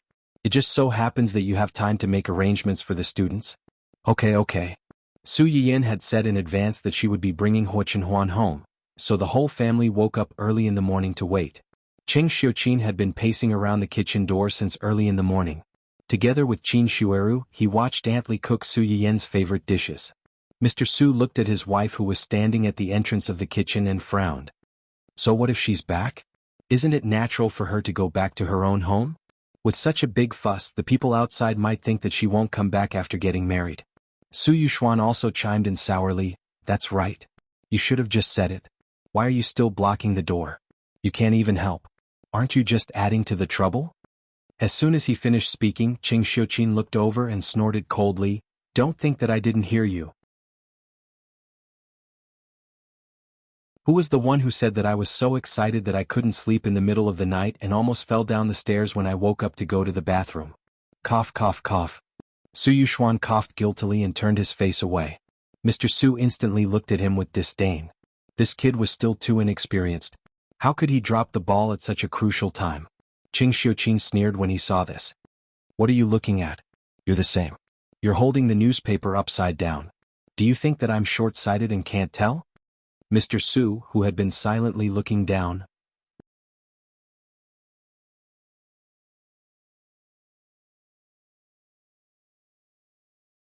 Chapter 354. The Su family was busy preparing for the arrival of Su Yiyan and the new son-in-law. Huo Chenhuan, on the other hand, was inexplicably nervous after getting out of the car. "What's wrong?" Su Yiyan held Huo Chenhuan's hand. Feeling the sweat on her palm, he couldn't help but be surprised. "Nervous?" "Yes. It's not the first time you've seen them. Why are you still so nervous? I didn't see you this nervous when we came here before." "It's different." Su Yiyan raised his eyebrows. How is it different? Previously he was just my fiancé. Now, he's my husband. With a different identity, her state of mind was naturally different when facing these people. Then you don't have to be nervous. We're a real family now. They won't make things difficult for you. Su Yiyin could actually understand Hua Qinhuan's feelings. Before they got married, her family wasn't technically his family. Now that they were married, her family was Hua Qinhuan's family. After her parents passed away, Hua Qinhuan actually didn't have a real family anymore. To have a family again, and a family of elders at that, Hua Qinhuan needed a buffer. With me and Dun Dun here, we'll protect you. As Su Yiyin spoke, he picked up Dun Dun, who had just gotten out of the car and was about to rush home, and stuffed it into Hua Qinhuan's arms. Dun Dun, who was caught off guard by the back of its neck, was confused. What are you doing? You can talk about things, but you can't throw me around like an object. I have a temper too. Su Yiyin's comforting seemed to have some effect. Hua Qinhuan seemed to have calmed down a lot. Of course, it was only on the surface. The two people and the dog had just walked into the courtyard. Cheng Xiuqin's people, who saw them from afar, all fell silent. The atmosphere in the room suddenly became subtle. Even Dun Dun, who was in Hua Qinhuan's arms, subconsciously widened his eyes filled with confusion. In the end, Su Yiyin was the first to break the silence. She said helplessly, "Dad, Mom, why are you standing there like idiots? I've only been away for a few days and you can't recognize me?" Only then did they wake up from their dream. Cheng Xiuqin snorted coldly. "I think you're the one who forgot about us. You've been married for so long, but you don't even know to call home and go home to take a look. You really forget your mother when you have a husband." Mr. Su hurriedly chimed in, "She also forgot about Dad." Su Yiyin, Cheng Xiuqin. Su Yiyin was stunned for a moment. She took the initiative to step forward and intimately held Cheng Xiuqin's hand. She couldn't help but laugh. "I've been too busy recently, haven't I?" "Busy? What busy? You?" Cheng Xiuqin suddenly remembered that Su Yiyin still had a company and a restaurant. He suddenly felt a little distressed. "If I had known that you wanted to open a restaurant, I wouldn't have given you that entertainment company." "How can you not be busy now that you've been running back and forth between the two places? Look, you've lost so much weight in just a few days." Before Su Yiyin could say anything, Hua Qinhuan followed up and said, "It's my fault. I didn't take good care of her." Hua Qinhuan's straightforward apology made Cheng Xiuqin choke. Su Yiyin was worried that the atmosphere would become cold again. She hurriedly said, "Actually, it's not that bad. I was busy before because the restaurant had just opened, and everything wasn't on the right track. I also just took over the company, so it was inevitable that there were more things to do. Now that most of these problems have been solved, and the new restaurant is gradually getting on the right track, I don't need to be there to help anymore. It saved me a lot of trouble and I'm not as busy as before."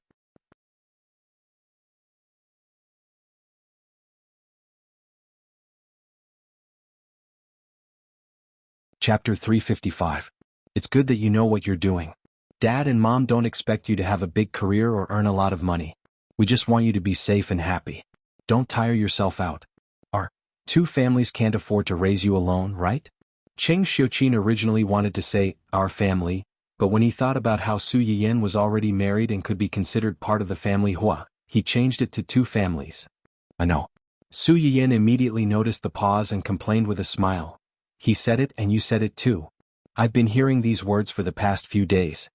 When he heard Su Yiyin say that Hua Qinhuan also cared about her health and didn't want her to be too tired, Cheng Xiuqin's expression became much better. He snorted coldly and said, "You're not happy that we care about you? We've spoiled you too much." All right. Yin Yin specially brought Qinhuan over for dinner. "We'll talk about these things later. Let's eat first." Qin Shueru saw that they were almost done talking, so she quickly went up to smooth things over. When Su Yiyin heard her speak, she quickly went over and said with a smile, "Auntie, how have you been feeling recently? Have you eaten the medicinal cuisine I asked the medicinal cuisine restaurant to send you on time?" The baby in Qin Shueru's stomach was already more than 3 months old. Her stomach wasn't very obvious yet, but there were obvious symptoms of morning sickness. Qin Shueru held Su Yiyin's hand and smiled slightly. Yes. A few days ago my stomach was very nauseous. Thanks to the medicinal cuisine your restaurant sent over, I was able to eat some of it. I'm much better now." Qin Shueru pulled Su Yiyin to sit at the dining table. Father Su and the others also sat down. Cheng Xiuqin took the opportunity to run into the small kitchen and urged them to serve the dishes that were prepared first. Hua Chenhuan looked at Su Yiyan's harmonious appearance with her family and smiled slightly. She also turned her wheelchair and sat beside her. Although Su Yiyan wasn't at home during this period, she sent them a lot of rare ingredients one after another. Aunt Li learned from Su Yiyan for a while in the early days. Later she found Su Yiyan's live broadcast room to practice a few times. Although the dishes weren't as good as Su Yiyan's, they were much better than before. As a result, the Su and the others would come home on time to eat unless they really had something urgent and had to work. Considering that there were more people at home today, Aunt Li not only made a lot of dishes, but also a lot of different flavors. However, most of them were pickled vegetables and spicy dishes. Su Yiyan was sitting next to Qin Shueru. She could not help but laugh when she saw Qin Shueru's chopsticks reaching for the sour dishes. People say that sour children are born while spicy daughters are born. Andy's baby is most likely going to be a chubby boy. Qing Xiuqin heard her and laughed. I think so too. Xiaoru likes to eat sour food recently. It must be a fat boy. Qin Shueru blushed slightly and smiled. She didn't say anything. Did Auntie and Uncle discuss whether you like a boy or a girl? Qin Shueru was a little embarrassed. She smiled and said, Your uncle said that a boy or a girl is good. What about you? Do you like a boy or a girl? Qin Shueru was silent for a moment and said softly, I also think that a boy or a girl isn't important. It's good either way. For her, who might not have a child of her own in this lifetime, having this child was already a great blessing. Why would she care about the boy or girl? Thinking of this, Qin Shueru turned to look at Su Yiyan and smiled faintly. But if I really have to choose one, I might want a daughter as obedient and sensible as Yan Yan.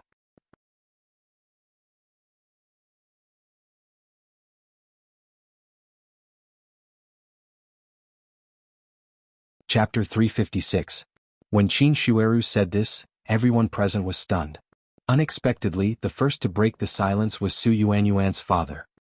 He raised his head and looked at his son, then looked at his precious daughter. He nodded solemnly and said, Yes, girls are good. Su Yuxuan, who was shot even though he was lying down. Wait, if you want to talk about your daughter, then talk about your daughter. Why are you looking at me? Don't think I didn't see the disdain in your eyes. When Qing Xiuqin heard Su Yuxuan's father's words, he also nodded and said, Girls are better. You can give her pretty dresses, braid her hair and take her shopping. Qing Xiuqin sighed and changed his tone. Yan Yan has always been a considerate little girl. She's obedient and sensible. Her father and I never worry about her. She's not like a certain bastard. He was born like a frisky monkey crying all day long.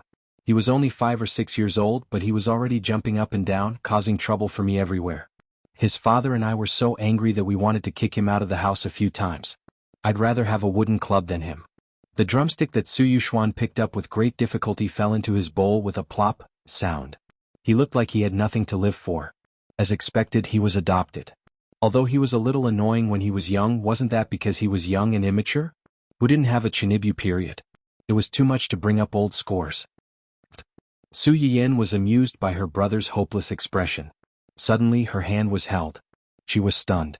She turned her head and met Hua Chenhuan's smiling eyes. Su Yiyan's lips curled up. She couldn't be bothered to laugh at her brother anymore.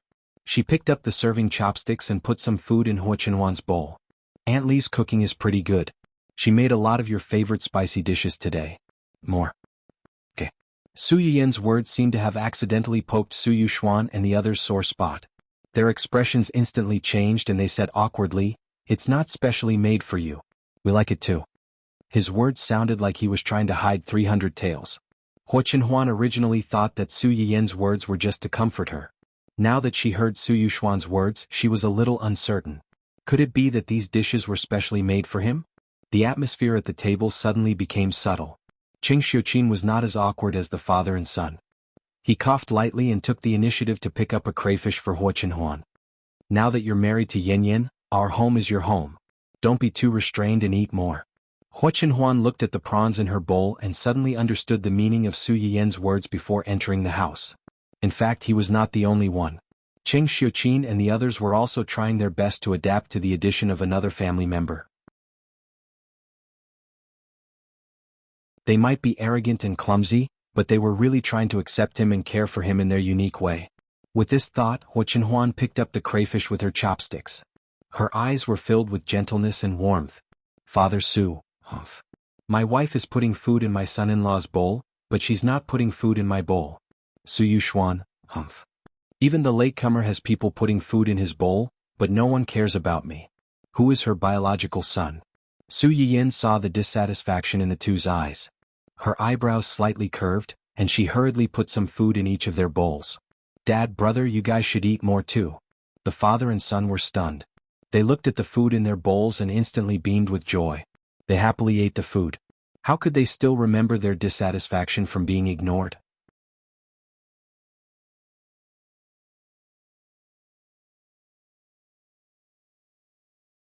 Chapter 357.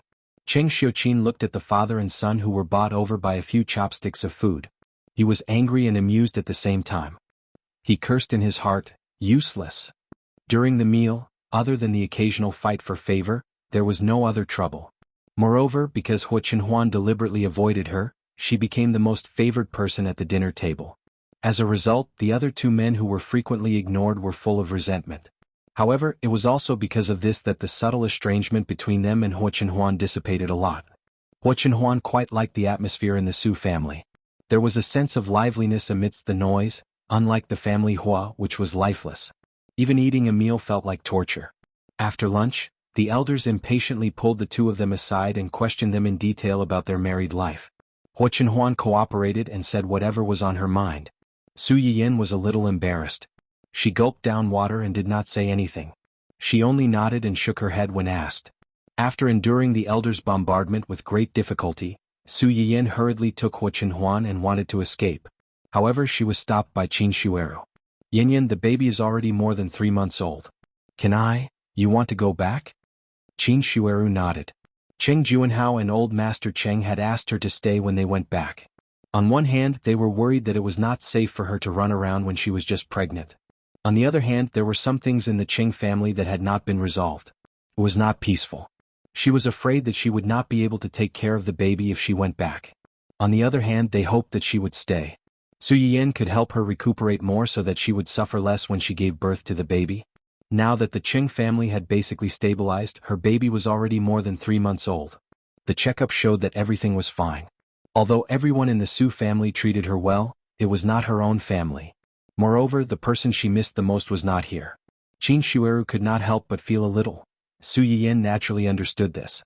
Other than wanting to see her family, she also wanted to see how Qin Shueru was doing.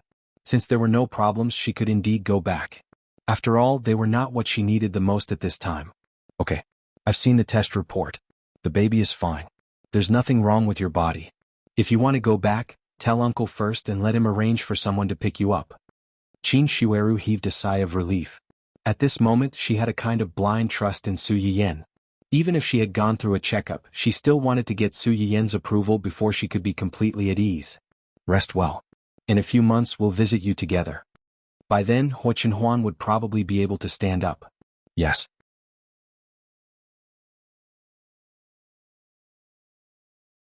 After the two of them bade farewell to Qin Shueru, they prepared to go home.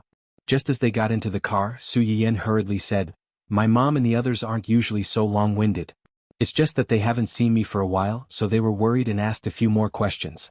Thank you for your hard work today." Hu Qinhuan shook her head and held Su Yiyin's hand.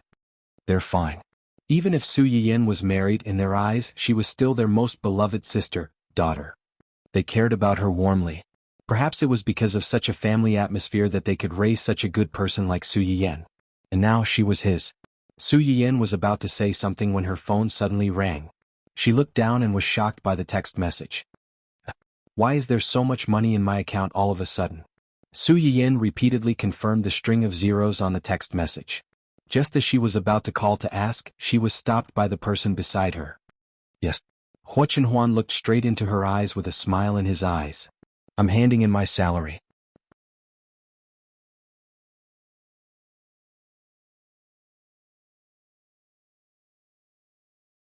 Chapter 358. What? Su Yiyin's eyes widened. She didn't know how to react. Some of the companies that were transferred to you before were profitable and had dividends. Now that Hu Qinhuan mentioned it, Su Yiyin remembered that Hu Qinhuan had transferred many companies to her when they got married. Su Yiyin didn't pay much attention to it at the time, but she didn't expect. But this is too much, isn't it? Although the Su family wasn't as big as the family Hua, they were still considered a wealthy family. Although her brother and father were in charge of her family's companies, they had never given her less dividends. Su Yiyan thought that her family had given her enough dividends, but now that she saw the amount that Hua Chenhuan handed in, she realized that it paled in comparison. What do those companies of yours do? How did you? Su Yiyan lowered her head and looked at the long string of zeros. It wasn't an exaggeration to say that this amount was enough to buy a company or a shopping mall. Didn't you notice it before? Su Yiyan's mouth twitched. She thought to herself, at that time I didn't think that what's yours is mine and what's mine is yours. There's no difference, so there's no need to make such a clear distinction.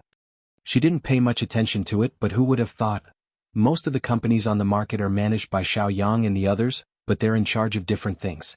Xian is in charge of the development of virtual simulators. Virtual simulators? Why did this term sound so familiar? Let me give you a simple example. The smell and taste simulators used by online streamers were developed by their company. Su Yiyan was shocked when she heard that. Those things were developed by your company. It's your company now, Hua Chenhuan corrected her and continued. In addition, there are other similar simulators. These simulators have been used on various websites, and each website has to pay you a patent fee every month. Su Yiyan's face stiffened. So this is the patent fee? The patent fee and a portion of the revenue. Hua Chenhuan thought for a moment and added, there should be more next month. More? Su Yiyan almost choked on his own breath. This was already more than enough. How much more could he get next month? Is there a special project next month? You just said that Xian is in charge of the virtual simulator development. Then Xiaoyang and Yanbai. Xiaoyang is responsible for the development of holographic games. A holographic game? Su Yiyan narrowed her eyes. Is it the holographic game that I'm thinking of? Although she was not a fan of games, she had seen some sci-fi games and sci-fi movies. Naturally, she knew the difference between this so-called holographic game and ordinary games. That should be right. Then you just said that there will be more next month. Could it be? Hua Chenhuan didn't hide anything. The technology for the holographic game has matured. After internal testing this month, it will be officially released at the beginning of next month. First, there were all kinds of virtual simulators, and then there were holographic games. What kind of godly husband did she marry? As if this wasn't exciting enough, Hua Chenhuan's eyelashes trembled slightly. He whispered, this holographic game will be named after both of our names. The company is now under your name, and all future revenue will be handed over to you. Su Yiyan was a little dizzy from this huge pie. Exciting.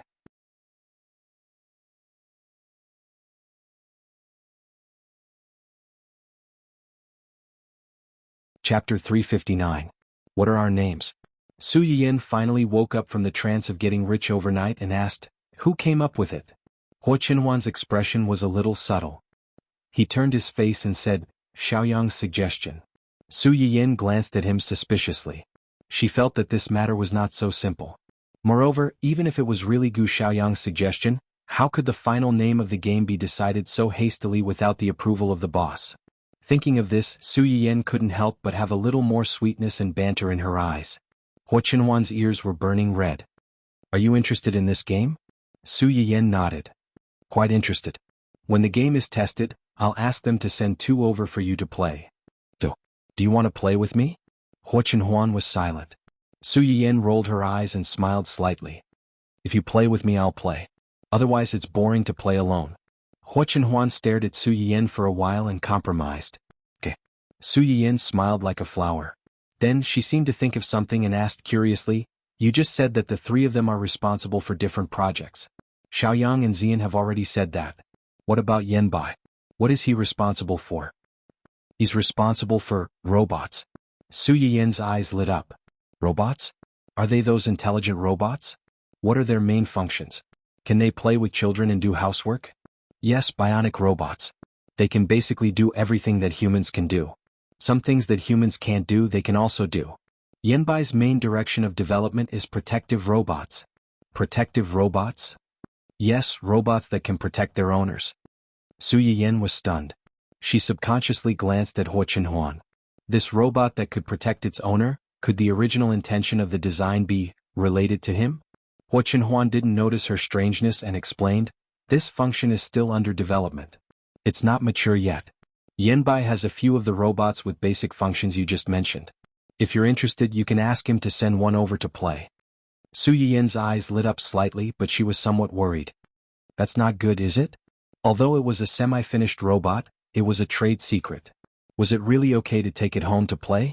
As if seeing Su Yiyan's in her mind, Huo Chenhuan touched her head and comforted her. It's okay. This kind of technology is very basic. Yanbai in the habit of locking the core technology during their research. If someone outside of the research labs people trying to decipher or dismantle it violently, the internal chip self-destructing it. Su Yiyan was a little surprised and curious. She looked at Huo Chenhuan like a puppy asking its owner for a bone.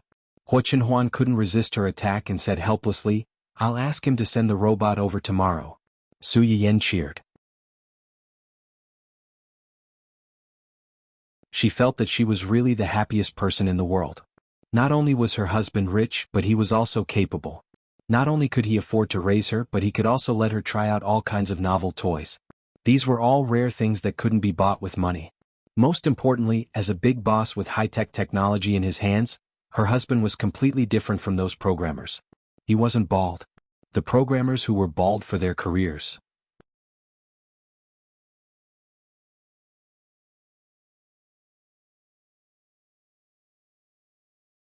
Chapter 360.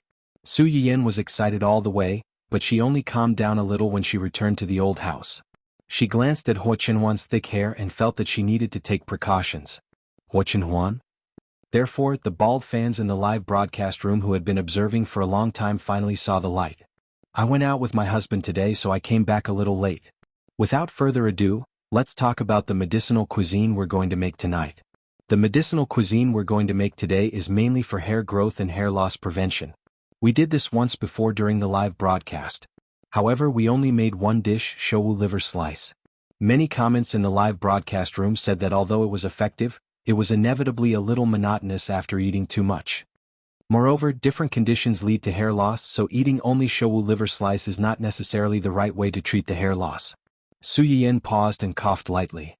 It just so happens that my husband has been staying up late recently to earn money to support the family. I'm also a little worried about his hairline. Therefore, today we're going to make a special live broadcast of hair growth and hair loss prevention. It's convenient for me, and it's also satisfying the wishes of the bald fans who stay up late. It's killing two birds with one stone.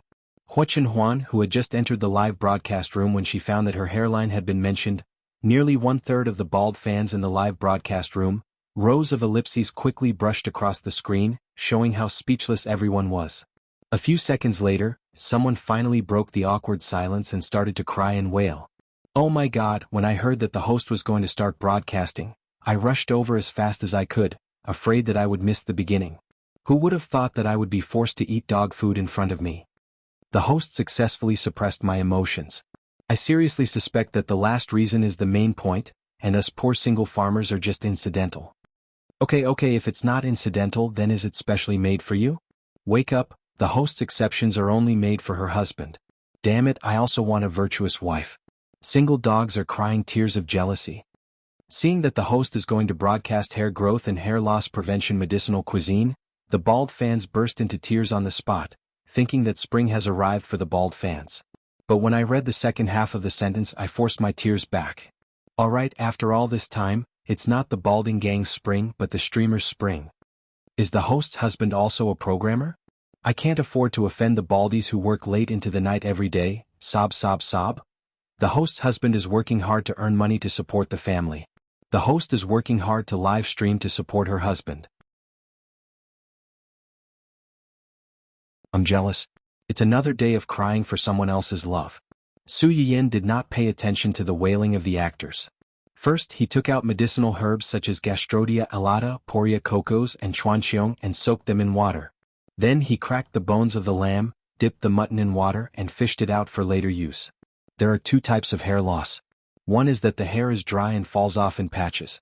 The other is that the hair is oily and the hair follicles fall off. In addition, there are also some early white hair phenomena, which is commonly known as young white hair. In fact, it is also related to the lack of nutrition in the hair. The first medicinal cuisine we're going to make today is black chicken soup with Chinese yam and cooked ground. It mainly uses Chinese yam, cooked ground, plantain seed, poria, and other medicinal herbs as well as black chicken legs. This soup has the effect of curing hair loss, nourishing the kidney and nourishing the blood. It also has a very significant effect on the first condition mentioned just now.